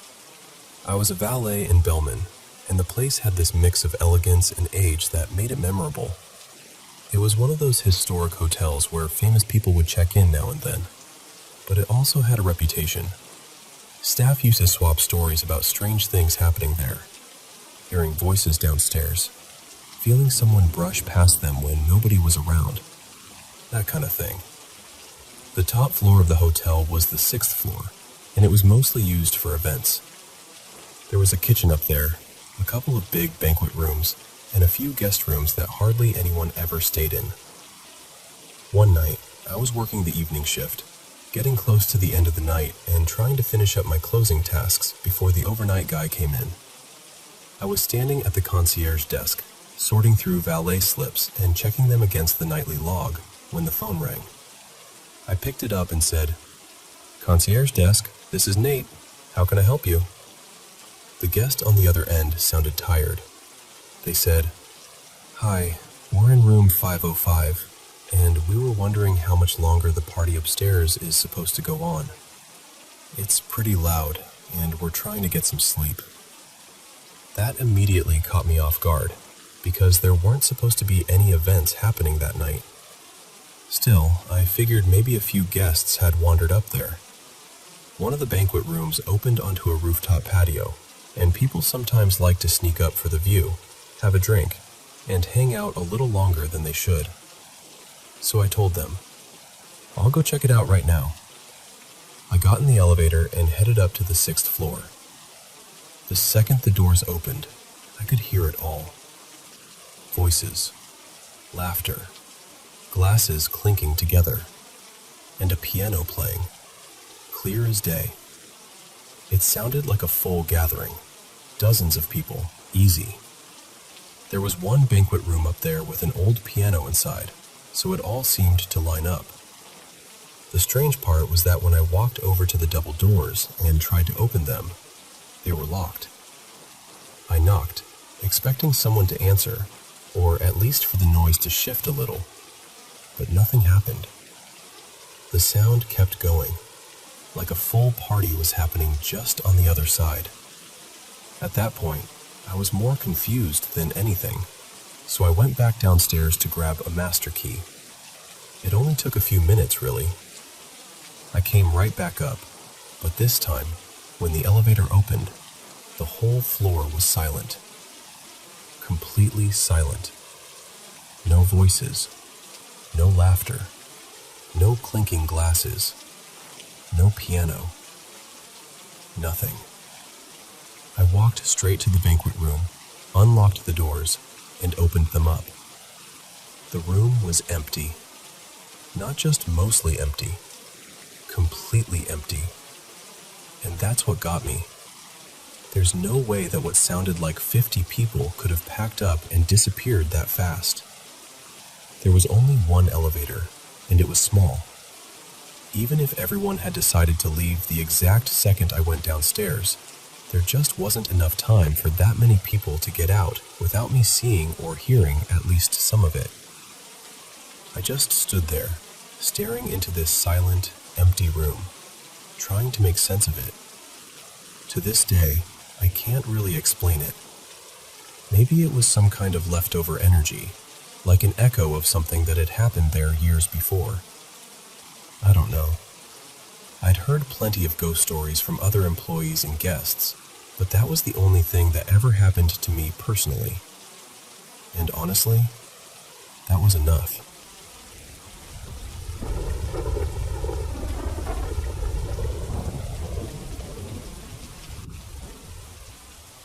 I honestly never took ghost stories seriously. Not until a few weeks ago. I live alone in this old studio apartment in the city. It's nothing fancy. The floors creak, the pipes groan, and the walls are so thin I can practically hear my neighbors sneeze. But the rent is cheap, and these days, that's reason enough to stay anywhere. At first, it was little things. The kind of stuff you brush off because you don't want to sound dramatic. My keys would end up somewhere I swore I didn't leave them. I'd hear water dripping in the bathroom after I knew I'd turned the faucet off. Sometimes the hallway outside my bedroom would feel freezing cold, even when the heater was running non-stop. I kept telling myself it was just an old apartment being old. But then I started hearing footsteps. The first time was about 3 weeks ago. I was half asleep when I heard these soft steps moving across the living room. Clear as day. I sat straight up in bed, heart pounding, convinced somebody had gotten inside. I grabbed my phone, ready to call for help, and checked every inch of the apartment. Behind the shower curtain, inside the closet, the front door lock, the windows, everything. There was nothing. No one. So I told myself it had to be the neighbor upstairs, even though it was almost 2 a.m. A couple nights later, it happened again. Only this time, the footsteps didn't stop in the living room. I heard them come all the way down the short hall and stop right beside my bed. I didn't move. I didn't even breathe. I just lay there with my eyes shut, completely frozen. And I swear, it felt like someone was standing there, looking at me. The room went cold.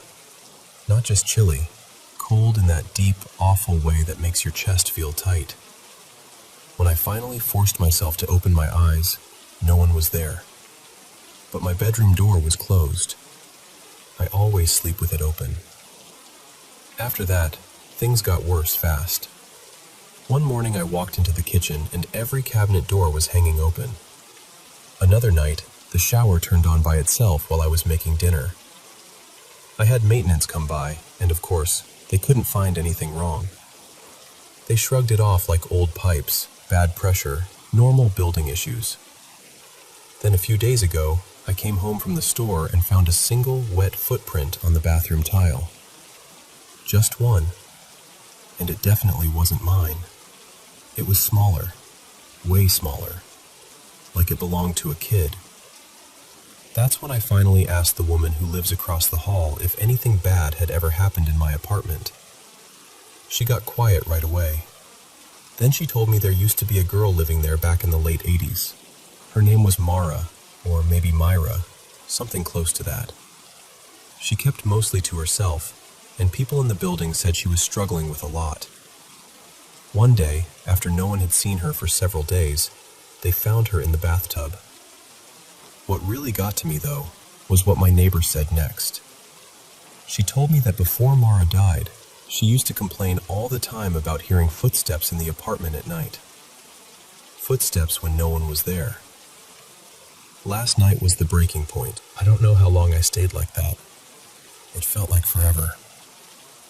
Finally, I reached over and switched on the lamp. The sound stopped instantly. The closet door was cracked open a few inches. I always keep it pushed shut, even though the latch doesn't work right. This morning, nothing was missing, but all my clothes were shoved over to one side, bunched together like someone had gone through every piece. So now I'm sitting in a cafe telling you this because I really don't want to go back there. My coworker says I should set up a camera, and maybe she's right. But the truth is, I'm terrified of what I might catch on it. I'm stuck in that lease for 8 more months, and there's no way I can afford to leave. Tonight I'll probably sleep with every light on in the apartment.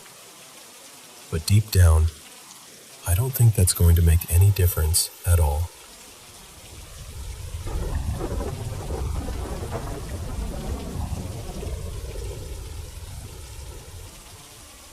So I'm 18, and not long ago I went to my granddad's funeral. The whole day was really heavy. I never had my dad around growing up, so my granddad was more than just a grandparent to me. He was the closest thing I had to a father. He'd always been that steady, caring presence in my life, so saying goodbye hit me harder than I can really explain. The day itself felt like it disappeared in a blur. There was so much emotion, so many people, and by the end of it I was completely drained, mentally and emotionally. Later that night, I got into bed sometime after 1 in the morning. I don't remember the exact time, just that it was late and I was exhausted. Before trying to sleep, I said a few words out loud to my granddad.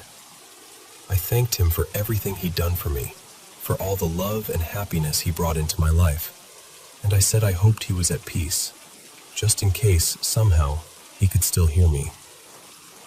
Then 2 really strange things happened that night. The first thing was this weird moment not long after I lay down.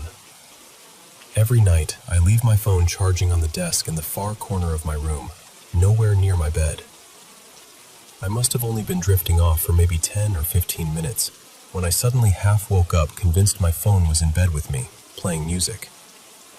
It sounded like some kind of band music, something soft and brassy, which honestly made sense because there had been music like that at the funeral earlier that day. In my sleepy state, I somehow became convinced my phone had slipped down the side of the bed. So I spent several minutes reaching around in the dark, trying to find it, before suddenly remembering it was still on my desk where I'd left it. I brushed it off at the time and eventually went back to sleep. Then later, maybe a couple of hours after that, things got even stranger. I woke up the next morning at around 7 o'clock, in my mom's bed. And I mean, I had absolutely no memory of getting there. I vaguely remember waking up in the night like I needed the toilet, which is normal for me, but I don't remember actually walking to the bathroom. I don't remember using it. I don't even really know for sure whether I needed to go at all. It's like there's just a complete blank space in my memory. And then suddenly I'm waking up in my mom's room, lying in her bed, trying to work out how on earth I got there. My mom was already awake by then, and when I asked her about it later, she said she didn't remember me getting into bed beside her either. She was just as surprised as I was when she woke up and saw me there.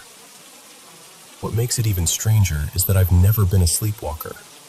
Not as a kid, not ever. There's no history of anything like that with me. When I was really little, I used to climb into my mom's bed sometimes, like a lot of kids do. But that was years and years ago. We're talking over a decade. Every now and then, maybe once in a blue moon, we'll joke about old times and end up sharing the bed if one of us is unwell or something. But that hadn't happened in a long time. There was no reason for me to go in there that night. We've lived in this house for years, and I know it inside out.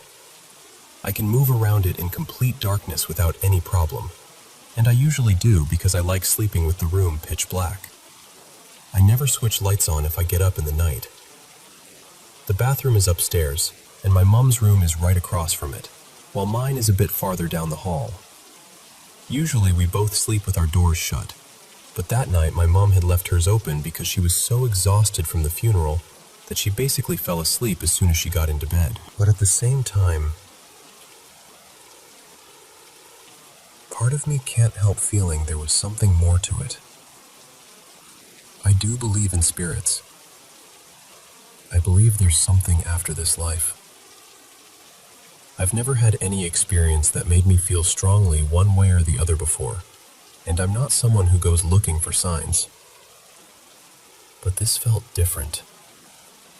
Not scary, not threatening. Actually, the opposite.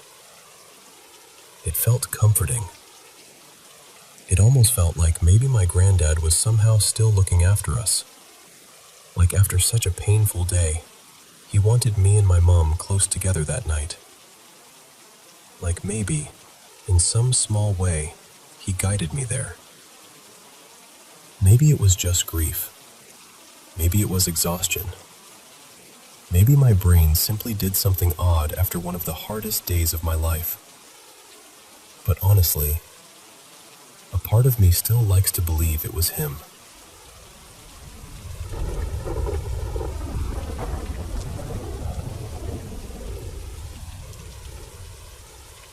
This happened more than 20 years ago, when I was about 8 months pregnant with my son Mason.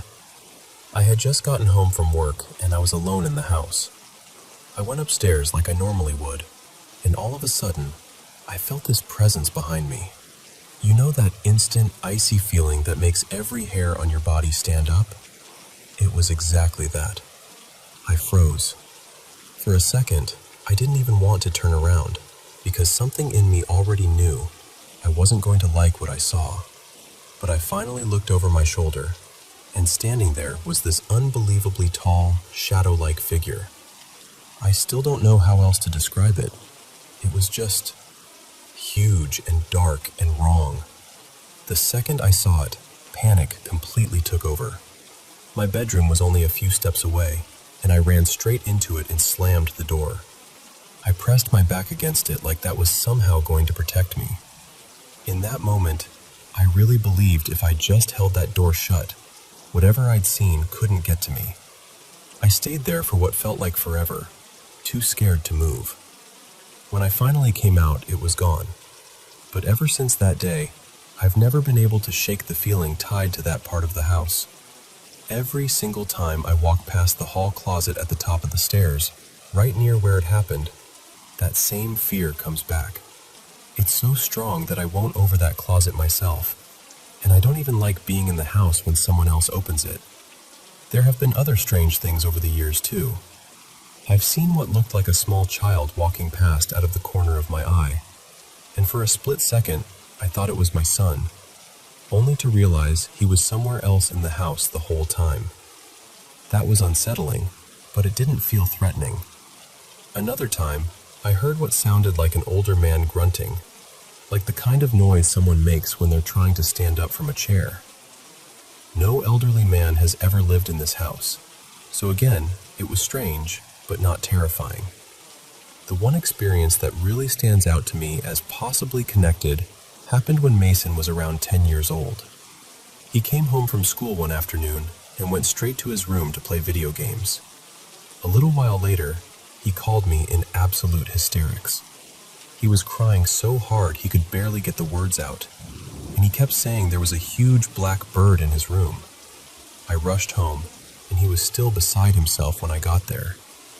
I asked him where the bird was, and he told me it had flown into his bedroom closet, so he slammed the closet door shut.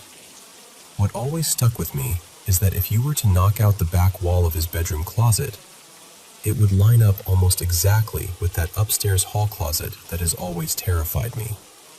So there I was, trying to be practical, holding a butterfly net, and fully expecting to find some trapped bird flapping around in there. I opened the closet door, and there was nothing. Nothing at all. I poked through everything with the net, thinking maybe it was hiding. Still nothing. He didn't even have that much in there, just a few clothes, a couple of games, some random stuff. I took everything out carefully, piece by piece, and there was no sign of any bird. No feathers, no mess, no sound, nothing. Looking back, there's one more thing that feels important. When he was a baby, maybe around a year and a half old, he used to wake up in the middle of the night, screaming. I mean, absolutely hysterical. He'd stand up in his crib, staring into one specific corner of his room, crying like he was seeing something that terrified him. I would go in, pick him up, rock him, try everything to calm him down, but nothing worked as long as we stayed in that room. He would not stop staring at that corner. The only thing that ever helped was taking him downstairs and putting him back to sleep there while I stayed nearby. So yes, I've had a lot of odd things happen in that house, but that tall shadow and whatever my son saw have always felt different. Those are the moments that have stayed with me. And to this day, I still can't explain why that upstairs closet, and maybe even that whole area around it, feels so deeply tied to whatever was there.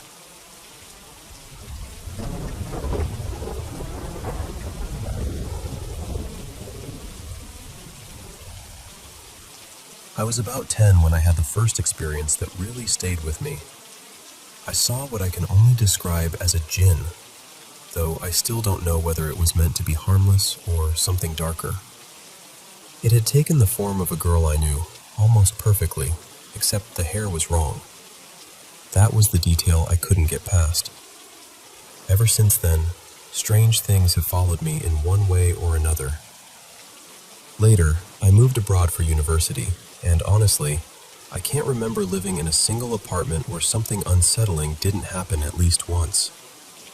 There was always some odd feeling, some sound, some moment that made the air feel wrong. Now I'm in my 30s, and about 7 months ago, my family and I moved into a new apartment in a different city. For a while, everything felt normal, quiet, safe. I actually thought maybe, for once, nothing would happen. But then, just like always, before I'd even been there a full year, it started again. Sometimes I wonder if these things somehow find me, or if they only begin to notice me after I've been somewhere long enough. I don't know. It's a strange thought, but after so many years, it's hard not to wonder. What happened last night shook me more than anything before, because I've never had one actually speak to me. I've heard the usual things over the years, muffled noises, strange cries, sounds that seem to come out of nowhere, like through a phone or buried inside music, but never a clear voice directed at me. I'd been up late watching television until around 2 in the morning. My spouse and our baby were asleep in the bedroom. It's a one-bedroom place, and for the past few nights I'd been sleeping on the couch in the living room because my spouse snores and the bed just isn't comfortable for all three of us. Usually it's the other way around, but I really needed a decent night of sleep. The night before, when I turned everything off and the room went dark, I had this awful feeling. You know that heavy, uneasy sense that something is there with you in the dark? I tried to brush it off. I told myself it was probably just because I was sleeping in a different spot than usual, going from the bedroom to the living room. Still, the feeling was intense enough that the next night, the moment I switched off the TV, I caught myself thinking, I really hope I don't feel that again. Usually, if I ever sense something strange, it passes. It's there for a night or a moment, and then it's gone. It doesn't stay. But this time, right after that thought crossed my mind, I heard a voice from just behind my head, maybe 2 feet away. I was lying on the couch, and it sounded close, far too close. The voice was rough, low, and unnatural, raspy in a way that made my whole body go cold. I couldn't make out what it said, and at first I didn't immediately think of anything paranormal. I thought maybe my spouse had come into the room and said something I didn't catch. So I answered the way anyone would. I said, "What?" And then it replied. Same voice, same horrible, gravelly sound. That was the exact moment I knew something was wrong. And on top of that, they weren't even feeling well that night. Pranking me would have been the last thing on their mind. So then I was left with the reality of it. It was 2 in the morning. The apartment was completely quiet. The voice had come from directly behind me, clear as day. And what frightens me most is that it responded. I spoke, and it answered back. That means there was an exchange, however brief. A conversation, if you can even call it that. I still have no idea what it said. I only caught the beginning of one word, something that sounded like it started with an N. That's the part I can't shake. It's one thing to hear knocks, footsteps, or movement in another room. It's one thing to catch a shadow out of the corner of your eye. But hearing a voice speak directly to you, right beside you, is something else entirely. It changes everything. And the feeling I got from it was not good. The darkness already felt wrong before it happened, and the voice itself felt sinister. That's why, in my mind, I keep calling it a demon, even though I know jinn can be good or bad, just like people can. What I do know is that I've never experienced anything like this before, and it terrified me. Truly terrified me.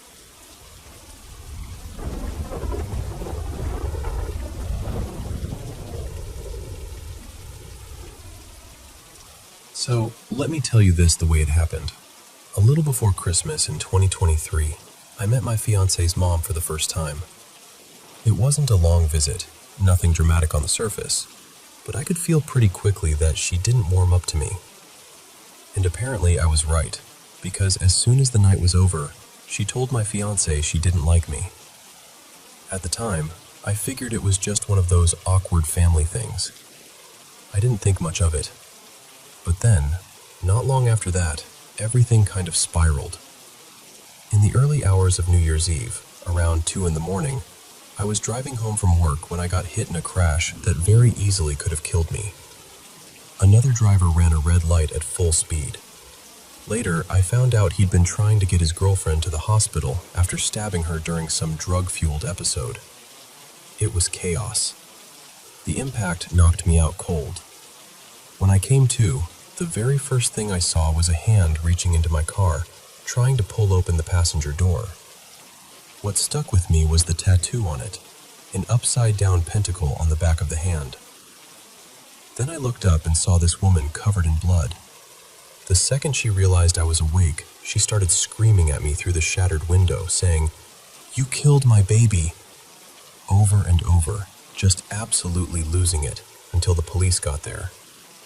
And one detail that still bothers me is that I had been on the phone with my fiancée when the crash happened.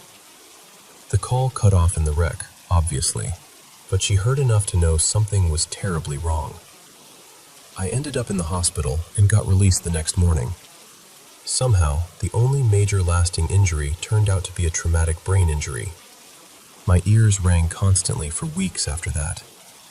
It took a long time before I felt anything close to normal again, and honestly, I still deal with depression that started after the injury. Now, the reason this whole thing feels heavier than just a terrible accident is because over the last year or so, more pieces of the bigger picture started falling into place. My fiancé's mother comes from a family with deep roots in Louisiana, just outside New Orleans. Her family history is tied to slavery, generational trauma, all of that. A lot of relatives still live in the same area where that history happened. There's also a long family association with folk spirituality and occult practices. Her mom has never come right out and said she practices anything herself, but she's always had this quiet fascination with that world and refuses to talk openly about it. She's also not a stable person, and that part matters. She was abusive to my fiancé growing up. At one point, she even broke her nose and claimed it was because she heard demons speaking through her. That kind of thing wasn't isolated. It got so bad that my fiancé's father eventually left, even though he still helped support the household from a distance. So when I learned that, right after my call dropped during the crash, her mother walked into my fiancé's room at 2 a.m. just to ask how I was doing, it landed strangely. My fiancé, panicked and half in shock, told her she thought I'd just been in a serious accident. And her mother basically said that was unfortunate, that she'd pray for her, not for me, and then just walked out. That stuck with me. And then there's the part I still can't explain.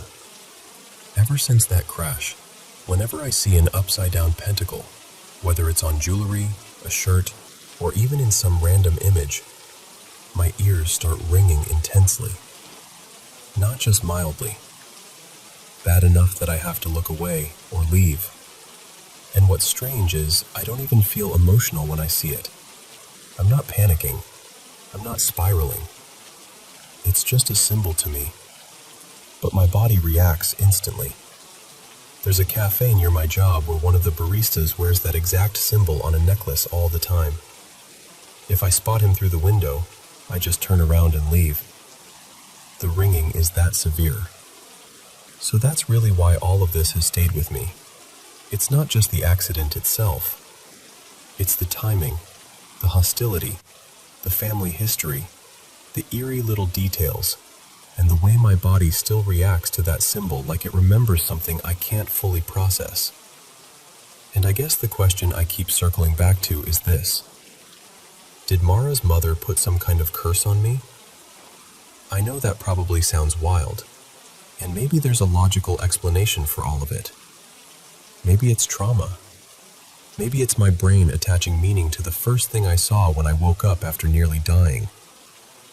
But I can't shake the feeling that something about all of this is off. The atmosphere around it has just never felt right.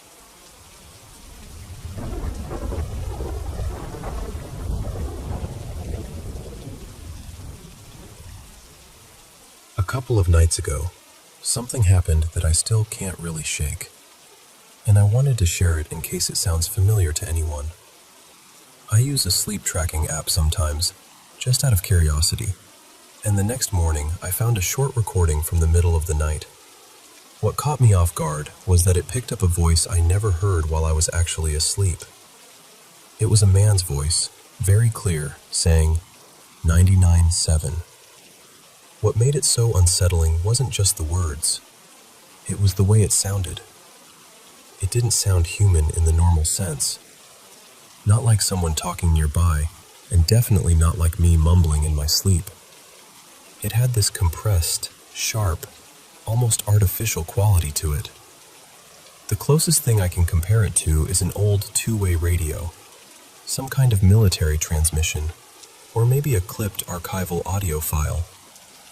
I've gone over every normal explanation I could think of. I was alone that night. No one else was in the room, and the app I use only records sound. It doesn't play anything back. The only audio I had on was a YouTube ASMR video running from my laptop while I fell asleep, and that was it. No autoplay, no extra apps open, nothing in the background that should have kicked on by itself. The next day I checked everything I could. I went through my YouTube history, looked for ad activity, checked whether another video could have started, whether a tab might have switched, whether there was some background sound I had missed. Nothing lined up. No video, no ad, no accidental audio source explained that voice. And the words themselves were strange too. It didn't say a sentence. It just said, very precisely, 99.7. No emotion, no context, no surrounding noise that made it make sense. It didn't sound like a radio host, and it didn't sound like anything you'd hear in an ASMR video. It almost sounded like a code, or some kind of signal check. The weirdest part is that I never heard it in the moment. I only found it the next morning when I listened back. That same night, I also had a really disturbing run of false awakenings. You know those dreams where you think you've woken up, but you're still dreaming? It kept happening over and over. There were threatening figures, this long corridor I was trying to get through, and at one point in the dream, my apartment looked like it had been completely wrecked. It had that horrible, lucid nightmare feeling where everything seems vivid and wrong at the same time. I'm not trying to say it was something paranormal. I honestly don't know what it was.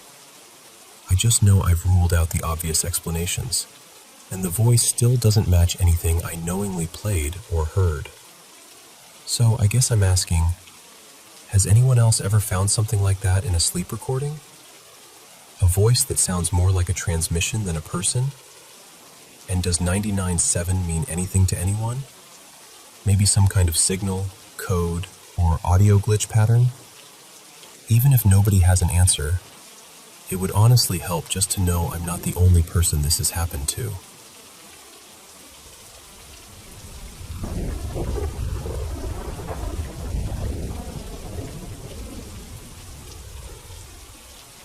So here's the thing.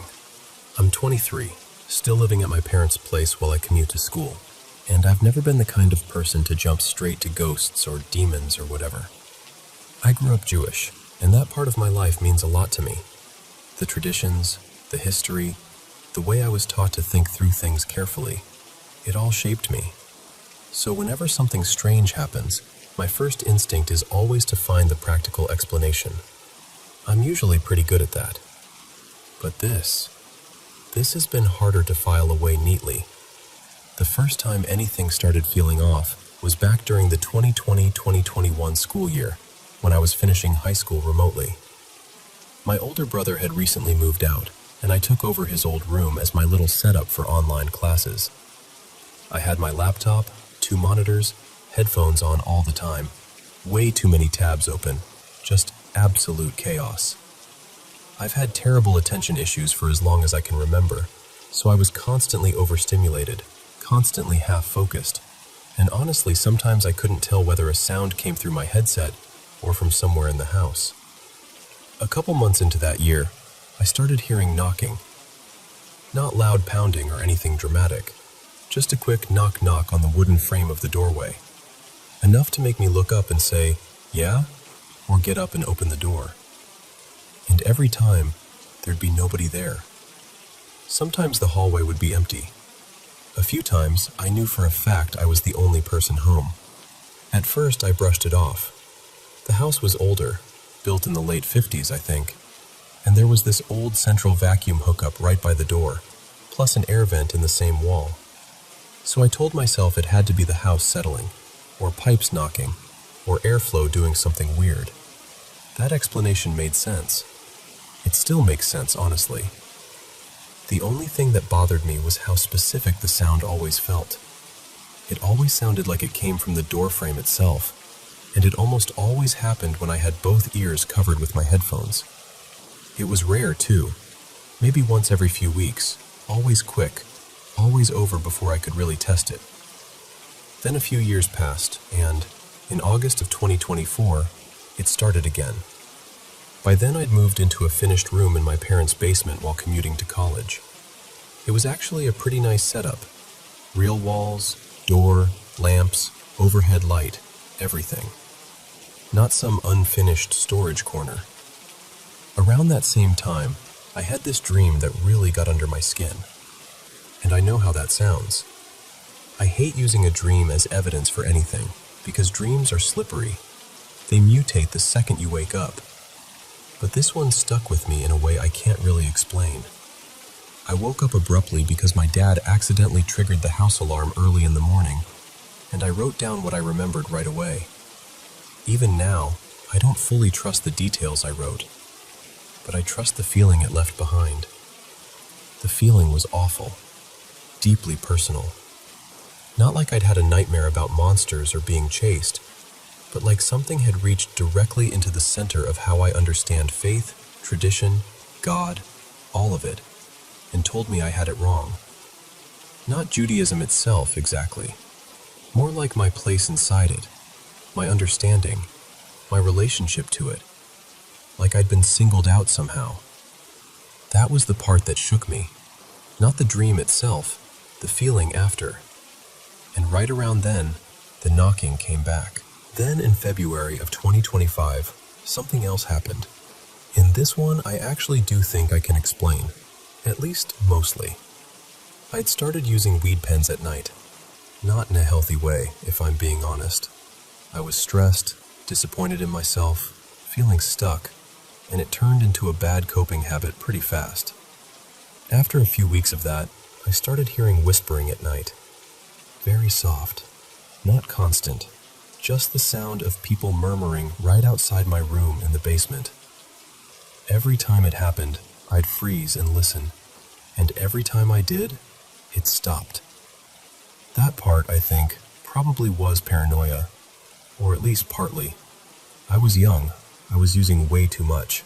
I already felt guilty about hiding it from my parents, and the whispers almost always made me feel like I was about to get caught. Like my parents were right outside the door, talking quietly before confronting me. Once I stopped using pens alone, the whispers almost completely disappeared. Now I only use anything socially, and not often. So that part doesn't haunt me the same way. It fits too well into a pattern I understand. Still, even then, the whispers only ever happened when I had headphones on. That detail kept bothering me. By May of 2025, I was still in that basement room, still commuting, still trying to ignore anything that didn't come with an obvious explanation. The room itself was normal. The door latched fine. My overhead light worked, my desk lamp worked, the little lamp near my bed worked. I'd gotten into the habit of keeping one ear uncovered whenever my parents were home, just in case someone actually called for me or knocked for real. And if I heard knocking without a voice attached to it, I'd mostly ignore it. I told myself that was the healthy thing to do. Don't feed it. Don't dramatize it. Then came the part I still can't sort out. My mom asked me to start cleaning my room before I moved out for the summer, so I went through this old storage bin full of cables, flash drives, adapters, all the random tech junk that piles up over time. I found an old USB stick and figured I'd see what was on it, mostly because I wanted to recover some school stuff from before our accounts got wiped. There was a PowerPoint on it with a boring name, something like Midterm Slides, American Government 2020. Totally generic. The kind of file I absolutely would have made half asleep the night before a deadline. Plain template, ugly font, walls of text. Nothing unusual about it. Until I clicked onto one slide. Something about an early 1800s Senate election, I think, and noticed there was writing in the speaker notes. Not normal notes either. Just short lines. One sentence per line. No bullets. No explanation. Just fragments. Stuff like, nobody is upstairs. Mute the audio. Second from the top now. I went back through the whole presentation, every slide. Only that one had notes in it. And that night, I couldn't stop thinking about one of the lines. Second from the top now. It got stuck in my head in this weird way. I kept turning it over, wondering what it even referred to. The second item in a list? The second line in the notes? I don't know. It just started feeling like an instruction. So I opened the file again, and when I looked at the notes a second time, I swear there was another line at the top. Either it hadn't registered before, or it wasn't there the first time. I know how that sounds. I really do. But this time the top line read, "Begin below notice." And right then, I heard a single knock beside me on the doorframe. One knock. Close enough that it made my whole body tense. And the part that really gets me is this. I meant to go back and save the file somewhere safer. I even thought about attaching it when I tried telling this story before. But later, when I went looking for it again, I couldn't find it. I went through drive after drive, old folders, everything. Nothing. I still remember the file name. I remember the slide. I remember those lines. But I can't produce the file anymore. And that's what unsettles me most. Not because I think that proves anything supernatural. It doesn't. Memory is messy. Fear changes perception. Headphones distort awareness. Weed definitely didn't help. Old houses make weird sounds. All of that is true. But there's still this part of me that keeps wondering whether I've been brushing something off for too long. Whether I've spent years reducing everything to noise and coincidence because that's what makes me feel safe. And now I don't know whether that instinct is helping me stay grounded or keeping me from seeing something I'm supposed to pay attention to. That's the part I can't make peace with. I don't know if I need to make it stop, or if I even can. I don't know whether this is just anxiety stitched together out of years of half-heard sounds, bad sleep, guilt, stress, and one disturbing dream. Or whether I've let myself get too comfortable ignoring things that felt wrong. I just know that sometimes it feels like I'm standing right on the edge of something I don't understand. And what scares me is not knowing whether the smart thing is to keep dismissing it, or to finally stop pretending it's nothing.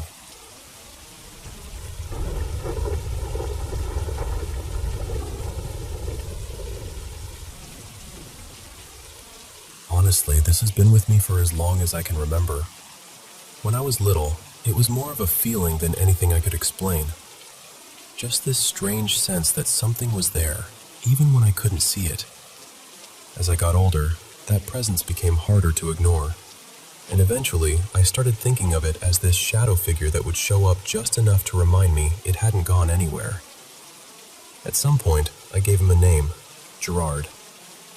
I think I did that because naming him made him feel a little less terrifying, and a little more like this weird, intrusive presence that kept drifting in and out of my life. When I was younger, it mostly showed up in little things around the house. A cup would end up knocked over. My pets would refuse to go near certain corners. I'd find marks on the bathroom mirror after a shower, even when no one else had been home. Back then, I didn't really know what to do with any of it. I just knew it felt real. I think I was about 13 when I first actually started seeing him. We were living in an apartment then, and there was this narrow hallway that connected the bedroom area to the living room and the front door. I'd be walking back and forth getting ready or grabbing something, glance to the side, and there he'd be, a tall, dark figure just standing there. You know that moment when your brain doesn't process it right away, and then suddenly it hits you and you look back? That was always how it happened. And every single time, he'd be gone the second I looked again. I told my dad once, and he brushed it off, saying maybe some random guy had wandered in. That definitely did not help. Then when I was 15, I had one of the clearest experiences I've ever had with him. he walked into my room, plain as day, and just stood there for a few seconds. Calm, still, watching. Then he turned, stepped into the hallway, and disappeared. No footsteps, no door, no sound at all. I remember calling my best friend immediately. She lived only a few minutes away, and I was panicking, telling her he had just been standing there looking at me, and then walked out of sight like it was nothing. What always got to me most wasn't even when he stood in a room. It was when he'd lean his head around a doorway, like he was checking to see if I noticed him. That always felt like his way of saying, "I'm still here." And even though I never got the feeling he was evil, it scared me every time. Eventually, I got so used to it that I started talking back. I'd say, "Quit scaring me. Seriously, enough already." It sounds ridiculous, but after a while it felt less like I was dealing with something malicious and more like I was dealing with something curious, or confused maybe. Still unsettling, just not hateful. As I got older, I started reading more about shadow people, trying to make sense of any of it.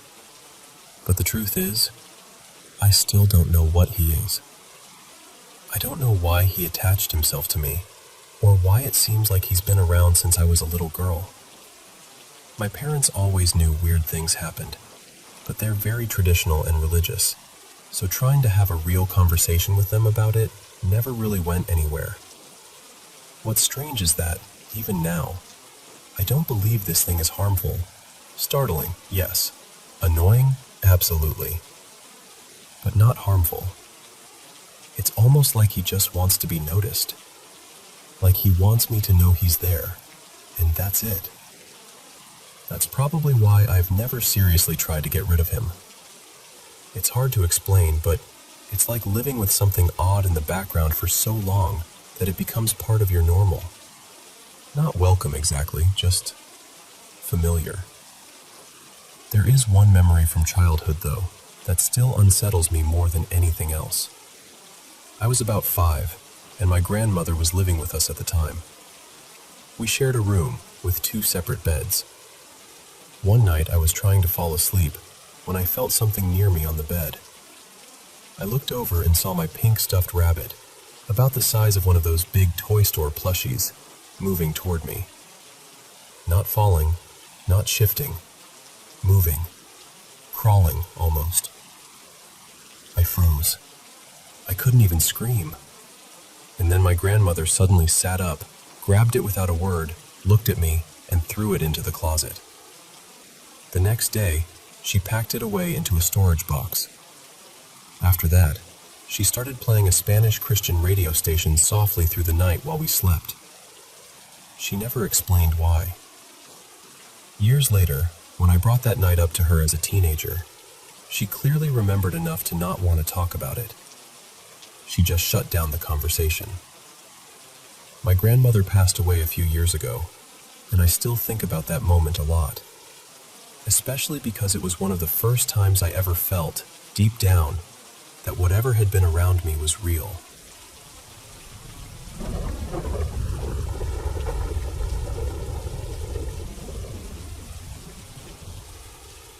So back in 2019, I moved to a small town in eastern Oregon. I was a broke college student, and I ended up renting this tiny attic room in a huge old house that had been standing since the late 1800s. The rent was cheap, which was really all I cared about at the time. The other girls living there tried to warn me, though. They told me weird things happened in the house. I laughed it off. I figured they were just trying to mess with the new girl. At first, it was little things. I'd wake up in the morning and find the upstairs balcony door standing wide open, even though it was still locked from the inside. Sometimes chairs from the dining room downstairs would somehow show up in the hallway on the second floor. I honestly thought it was just my roommates pranking each other, or maybe forgetting where they'd moved things. Then Thanksgiving happened. There were 11 of us living in that house, and over the holiday, I was the only one who stayed behind. I woke up that morning absolutely freezing. The whole house felt cold in this strange, heavy way. So I went downstairs in my socks to turn up the thermostat. And while I was standing there pressing the buttons, I heard voices. 2 women talking nearby, like they were in the next room. I stopped and listened. One of them said, very clearly, "He's coming." I froze. I can't even remember what else they said after that, because those 2 words just hit me so hard. I went through the whole house looking for whoever was there, checking every room, calling out, but there was nobody. Not a single person. It was just me. I tried to convince myself I was overtired. I spent the whole day doing that, actually, trying to act normal and shake it off. That night, I was sitting in the living room with my roommate Mara's kitten curled up in my lap. I was just petting her, trying to relax. Then all at once, she went completely stiff. Every muscle in her body locked up. I looked up, and there, on the window, was this shadow. Not like a reflection, not like somebody standing outside. It was darker than black, almost like ink smeared across the glass. I stared at it, and I had this awful feeling that it was staring back at me. Then it moved, slowly, sliding across the window, and vanished. I called the only friend I had nearby, and I begged her to come sit with me, because I did not want to be alone in that house anymore. After that, things got worse. Anytime I went down into the basement, I felt like something was watching me. Not just a creepy feeling, really watching me. The basement had this strange, narrow hallway that twisted back toward a little apartment in the back, and we all jokingly called it the catacombs. One night, one of my roommates swore she saw a man standing down there. She called the police in a panic, but when they came, they couldn't find anyone. My attic room was shaped like this odd little triangle, and at night, I would hear what sounded like fingernails dragging slowly above my head. Long, deliberate scratches. Things would disappear from all over the house and never turn up again. One night, every fish in my roommate's tanks died at the same time, for no reason anyone could explain. I kept hearing whispers too, in different parts of the house, always too soft to make out clearly. It was like the house was always saying something, just never loud enough for me to understand. When the lease was finally up, every single one of us left. None of us wanted to stay another day. I told myself I'd never go back there. But the strange part is, sometimes I still feel pulled toward that house. If I'm in the neighborhood, I'll catch myself stopping outside without meaning to. And I just stand there, staring up at the window of what used to be my room. Like some part of me is still there, waiting.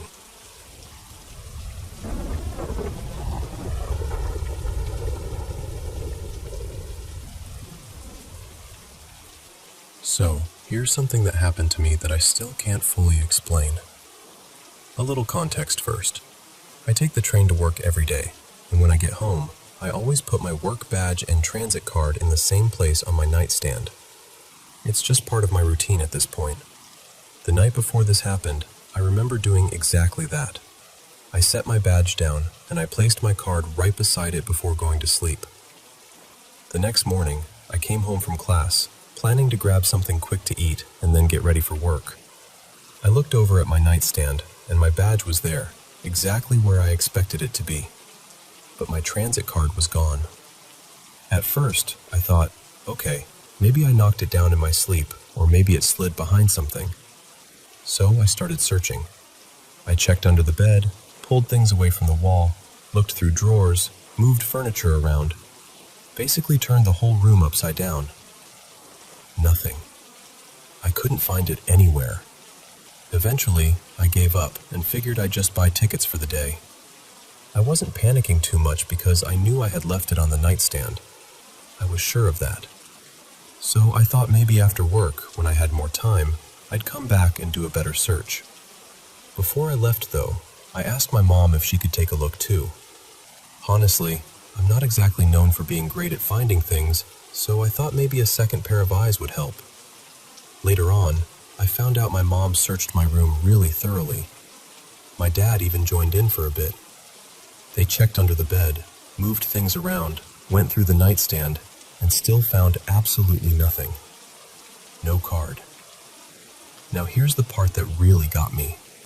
When I came back home that evening, my transit card was sitting right there on the nightstand. Not off to the side, not half hidden, not tucked behind something. It was right where I had left it the night before, completely visible, like it had never been gone at all. I just stood there staring at it. I even made my parents promise they weren't messing with me, because it honestly felt like the only possible explanation at that point. And look, I know this isn't some huge horror movie moment or anything, but I genuinely cannot explain it. I know what I saw. I know it wasn't there earlier, and I know my parents didn't find it either. So at this point, I'm left with this weird, unsettling feeling that something else was involved.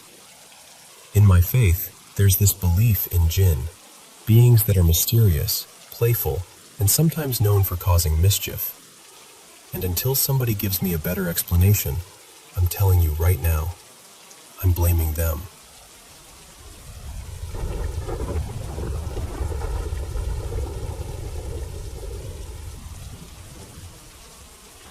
I've had 3 experiences in my life that I still can't fully explain, no matter how hard I try to convince myself they were just in my head.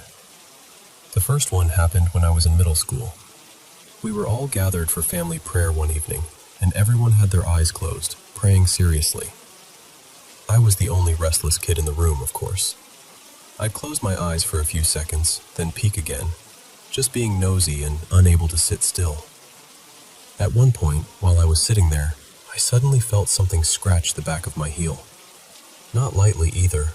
It felt like actual fingers and nails dragging across my skin. I froze. My first thought was that my brother was messing with me, trying to scare me. But when I looked up, he was sitting right in front of me with everyone else. Nobody was behind me. Nobody was even close enough.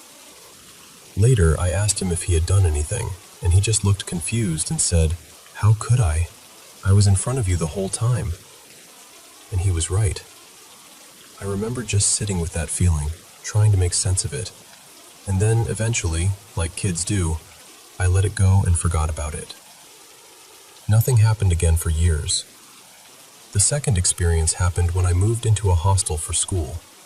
It was my first time living away from home, so everything already felt a little unfamiliar. One laundry day, I put my clothes in the washing machine and went back to my room, since it usually took around an hour. When I returned, the machine was barely going, like someone had stopped it. I pressed start again and left. An hour later, same thing. It still hadn't washed properly. I restarted it again, waited again, and somehow the exact same thing kept happening over and over the entire day. By that night, I was exhausted and irritated. It was around 9:30, and the hostel doors were about to be locked until morning, so I finally gave up, left my clothes there, and went to bed. That night, I woke up because my room felt unnaturally cold. It was the middle of summer, so that alone felt wrong. I pulled my blanket closer and tried to ignore it, but then I heard a voice right near me, angry, harsh, and loud. It said, "Do you remember?" Half asleep, I assumed it was my roommate asking about the laundry, so I mumbled, "Yes," without even opening my eyes. But when I did open them, there was no one there. My roommate had gone home the day before. I was alone in that room. What scared me most was how real it felt. I could actually feel the breath of that voice against my neck. After that, everything got worse. I started getting sick out of nowhere. I couldn't eat properly, couldn't sleep, had fever, vomiting, stomach issues, and this constant anxiety that wouldn't leave me alone. It became unbearable. I decided I needed to go home. But while I was packing, I got so suddenly ill that I could barely even leave the room. The next day, I forced myself to go home anyway. My mom took one look at me and refused to let me return to that hostel for weeks. And when I finally did go back, it was only with her, just to move my things out. The third experience is the most recent one, and honestly, it still gives me chills. I have PCOS, and my doctor recommended that I start walking regularly and getting some exercise. So my dad started waking me up early in the morning to walk on the terrace of our apartment building. One winter morning, around 7, we were doing our usual walk. I was still half asleep, just wandering along and staring at the fog. I slowed down and stared a little longer. Then I realized it looked like a woman standing there, holding the window. I couldn't see her face clearly, just from the neck down. I'm naturally shy, so I avoided looking too directly and told myself maybe someone had rented the place and moved in quietly. But then, after a little while, I looked again and saw something that made my stomach drop. A dark hand with long, dirty nails was stretched out from the window in this strange, stiff position. I immediately looked away. My mom always says that negative things are drawn to people who are weak or unwell, and at that time, I hadn't been feeling my best, so I didn't want to keep staring at it. I avoided looking for as long as I could, but before I went back downstairs, I glanced over one last time. That hand was still there. Same unnatural pose, same stillness. The next day, I told my mom what I'd seen. She listened quietly and then said, "No one lives there." And that was the part I couldn't stop thinking about. Because if no one was living there, then who or what was standing at that window?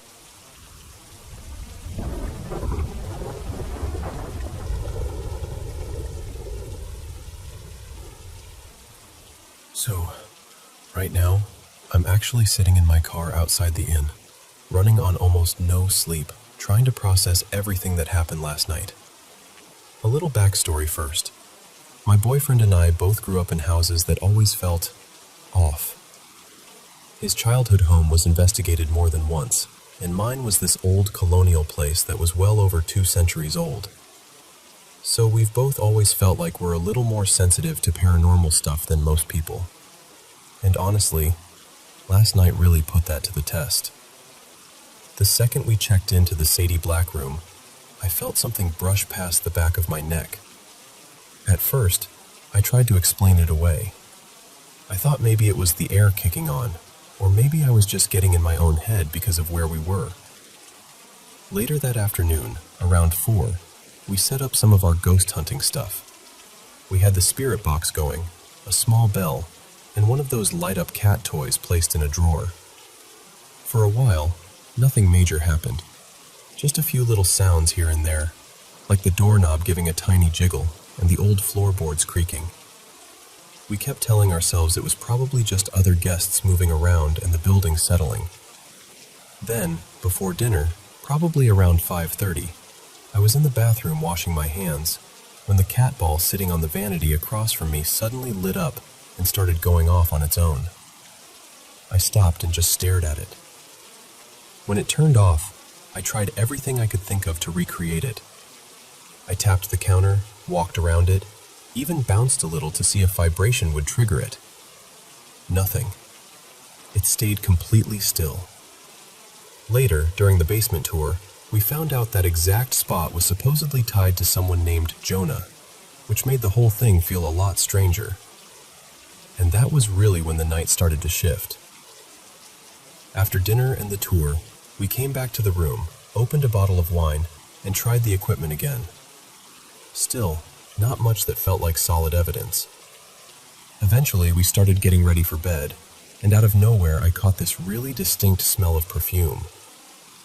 At the same time, the cat ball on the floor started flashing, and the bell that had been quiet all evening suddenly rang. That was enough to seriously rattle me.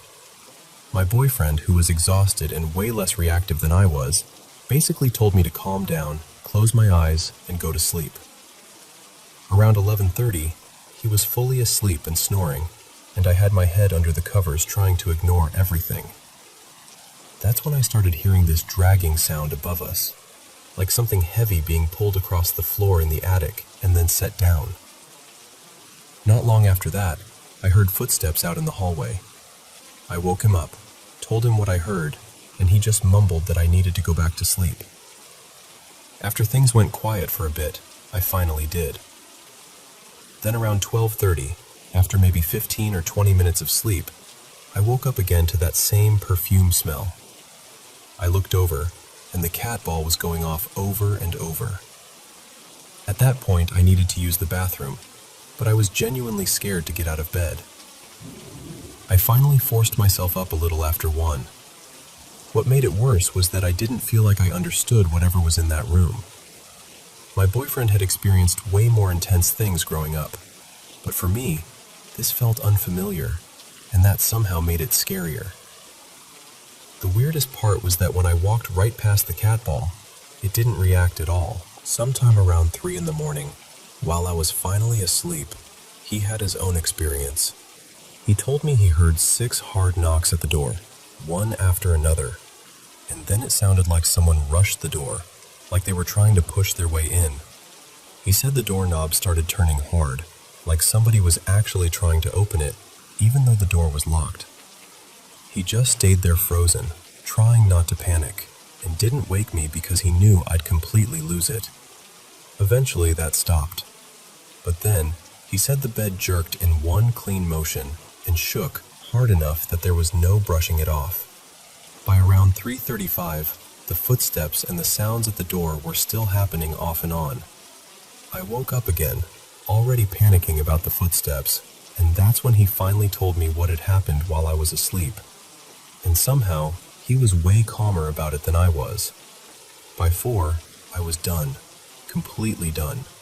The knocks, the bed shaking, all of it felt wrong to me.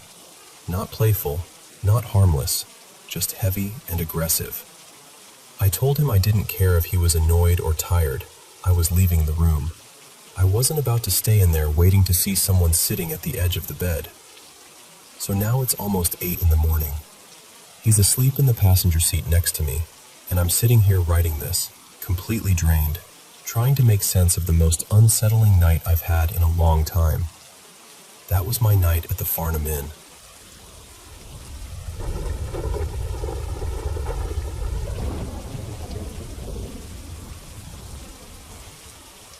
I want to tell you about something my coworker, Talina Cross, shared with me, because it has stayed with me in a way I can't quite shake. It carries that same quiet feeling of the unexplainable, but this one ended with a kind of peace.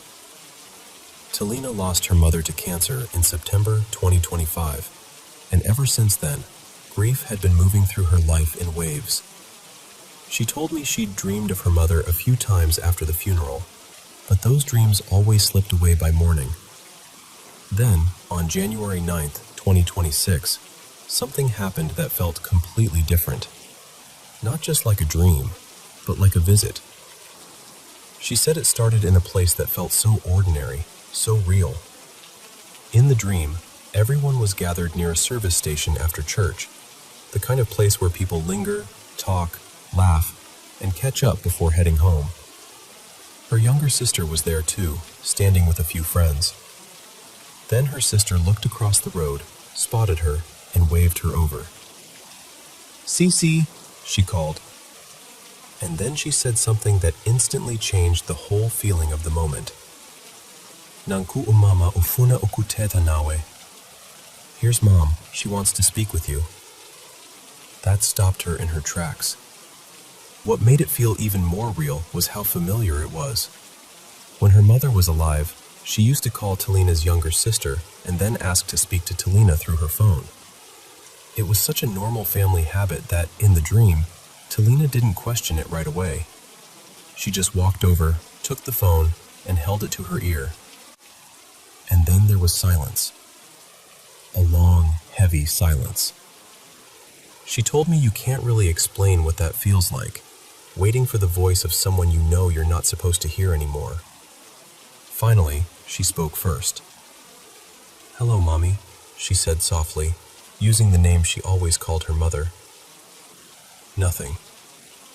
Then she tried again, stretching it out the way she would when teasing her. "Mommy." Still silence, but she said it didn't feel empty.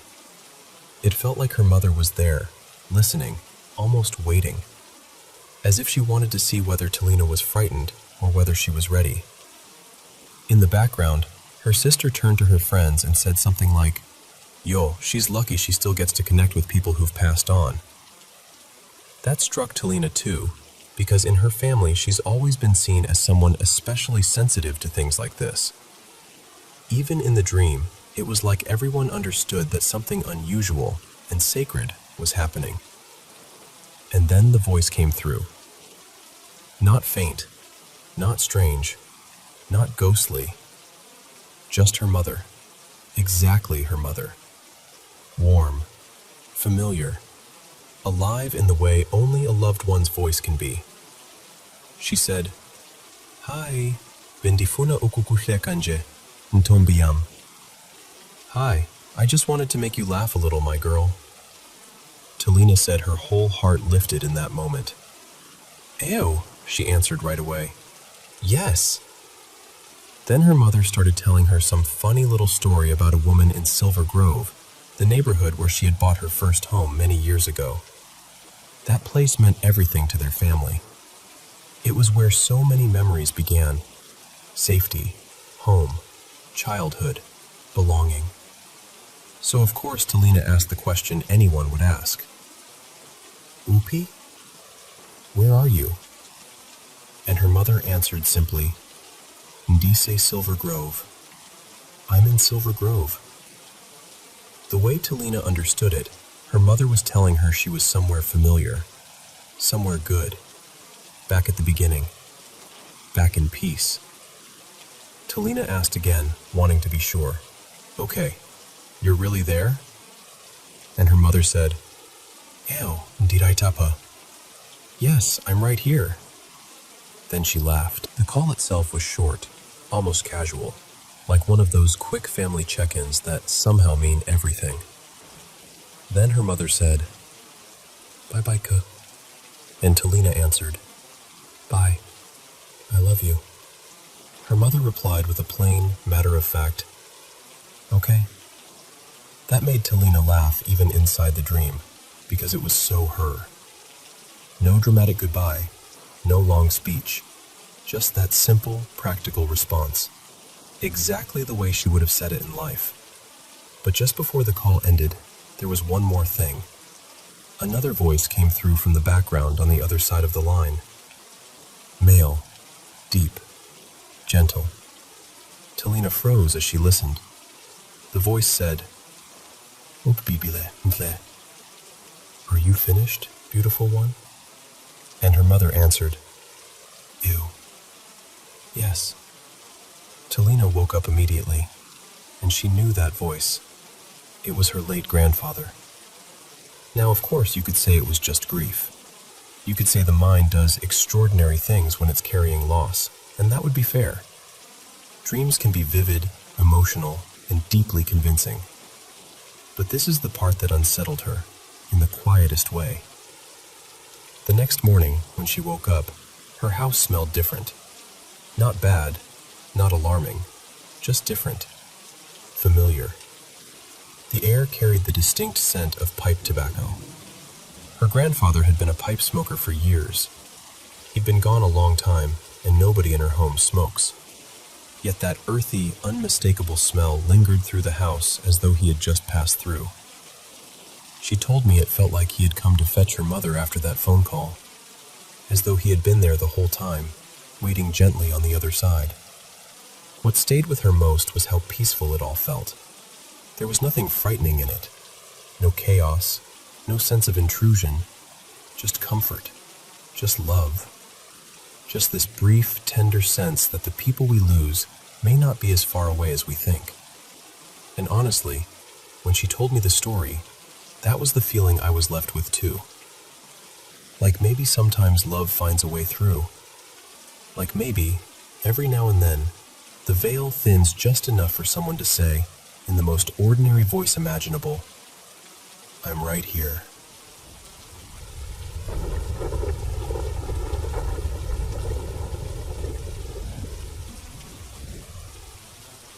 So, I want to tell you about the house I grew up in, because honestly, even now, I still can't explain some of the things that happened there. It was this old place way out in the country, built sometime in the late 1800s. I've always suspected it used to be part of an old farmstead, maybe even a creamery or something like that. Either way, it was isolated, creaky, and full of the kind of silence that makes every little noise feel important. If you count the basement and the attic, the house had 4 levels. There was the basement, then the main floor with the living room and dining room, then the upstairs where all the bedrooms were, plus a tiny study, and then the attic above that. It was a big, strange house with a lot of corners and shadows, and over the years, I had more unsettling experiences there than I can count. The first one that really shook me happened when I was 17. My parents had gone out for the evening, my 2 brothers were somewhere downstairs, and I was upstairs in the study. At some point, I needed to head down, and to get to the staircase, I had to pass my parents' bedroom, which sat right at the top of the landing. Their bedroom door was shut. I remember stepping onto the first stair, and right then I heard it, a woman's voice, low and urgent, from inside that room. She whispered, "Help me." Not loud, not dramatic, just scared, desperate. I froze for half a second, then turned around and shoved the bedroom door open, fully expecting one of my brothers to be in there trying to mess with me. But the room was empty. No one was there. That moment stayed with me, but what made it even harder to brush off was what happened later, when other people started describing the same woman to me without knowing each other's stories. The first was a friend of mine, Kyle. One day he casually mentioned that he'd seen a woman in the house more than once. Not just inside either. He said he'd caught glimpses of her outside too. He described her as white, with shoulder-length brown hair, kind of soft and slightly wavy, and wearing this purple dress that looked old-fashioned, almost elegant. He said there was something calm about her, gentle even. Then, sometime later, my former sister-in-law, Hannah, told me she had seen a woman in the attic. She gave almost the exact same description. Same hair, same purple dress, same feeling that the woman didn't seem threatening. She actually said the ghost felt sweet, which is not a word you expect someone to use in that kind of conversation. And then there was the night everything changed. I was with my friend Sienna and her little niece, Lily. We'd been hanging out late, and eventually I realized I needed to drive them home. We came back to my place first, and Sienna walked up to the enclosed porch ahead of me. She reached the door that opened into the dining room and just stopped, completely froze. I remember asking her what was wrong, and when she turned around, her face had gone pale.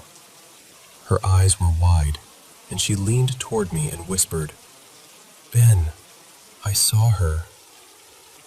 At first, I didn't understand what she meant. Then she started describing the same woman Kyle and Hannah had talked about, but this time, she said it was different. She said the woman didn't look kind. She said she looked furious, not just angry, violent. And then Sienna told me something I still hate thinking about. She said one side of the woman's face looked normal, but the other side, the skin was gone. Like part of it was just skull. She said the woman was moving across the dining room toward the basement door. I honestly thought Sienna was panicking or making it up.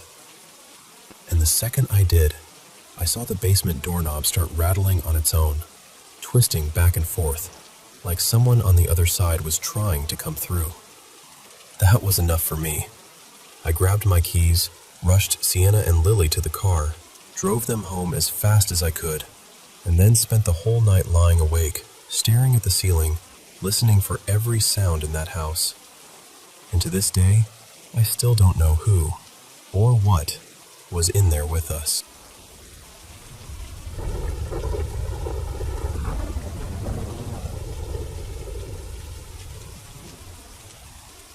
This happened quite a few years ago now, probably around 2014 or 2015, but I still think about it all the time. I'm from Central Illinois, and if you know the area, or you're into paranormal stories at all, you've probably heard of Greenwood Cemetery in Decatur. It has a reputation for being one of the most haunted cemeteries around here, so naturally, I had to see it for myself. I planned the trip with 3 friends, Lena, Ryland, and Micah. We got there that night and managed to convince the caretaker to let us in around 9:30, after promising we'd be respectful, wouldn't touch or damage anything, and would be gone before midnight. At first, we just wandered through the cemetery, taking everything in. After a while, Ryland and Micah decided they wanted to split off and look for the Greenwood bride. The spirit people say appears in the cemetery after supposedly losing her fiancé on her wedding day. Lena and I stayed together and kept walking while those 2 went off on their own. Later on, the 4 of us met back up near this small mausoleum that, surprisingly, was unlocked. The name McCall was carved across the top, and for some reason I convinced myself there had to be some connection to some old family feud or local tragedy. Looking back, I was probably completely wrong, but at the time my imagination was running wild. Then Ryland came up with this idea that we should each go inside the mausoleum alone for 5 minutes with a voice recorder and see if we caught anything. It was tiny, just a narrow little space, maybe a few feet across and not very deep, so it felt unsettling the second you stepped inside. We all took turns. The first round didn't really give us anything, so I decided to try again. I put my phone on a small ledge, started recording, and began asking questions into the silence. There was one moment I'll never forget. I asked, "Is anyone here with me? Were you wronged?" Right after that, I heard 3 distinct taps on the wall behind me. I remember rolling my eyes because I was sure it was Micah messing with me from outside. I even said out loud, "Nice try, Micah. You're not creeping me out that easily." After that, I stopped the session and stepped back outside. A little later, we ended up walking through an older part of the cemetery where local veterans were buried, and that's when I decided to play back the recording. At first, it was just silence, exactly what I expected. But then I heard myself ask, "Were you wronged?" And right after that, there was this faint voice. It sounded like a child, barely above a whisper, saying, "They were cruel to me." I just froze. Then, almost immediately after that, there was another voice, a man this time, quiet but clear enough that it made my stomach drop. He said, "Behind you." And the part that still gets me is what came next. On the recording, just after that whisper, you can hear Micah knock 3 times on the outer wall. Behind me. When I realized the timing of it, it honestly made my whole body go cold. In the moment, I thought it was just my friend trying to scare me. But hearing that warning on the recording before the knocks happened, I still can't really explain that. We left around midnight like we promised, and none of us talked much on the way out. We were all pretending to be calm, but you could tell everybody was shaken. So yeah, we all went home that night with something. I've had a few other strange experiences since then, but nothing has ever felt as clear or as unsettling as what happened in that cemetery. That one has stayed with me ever since.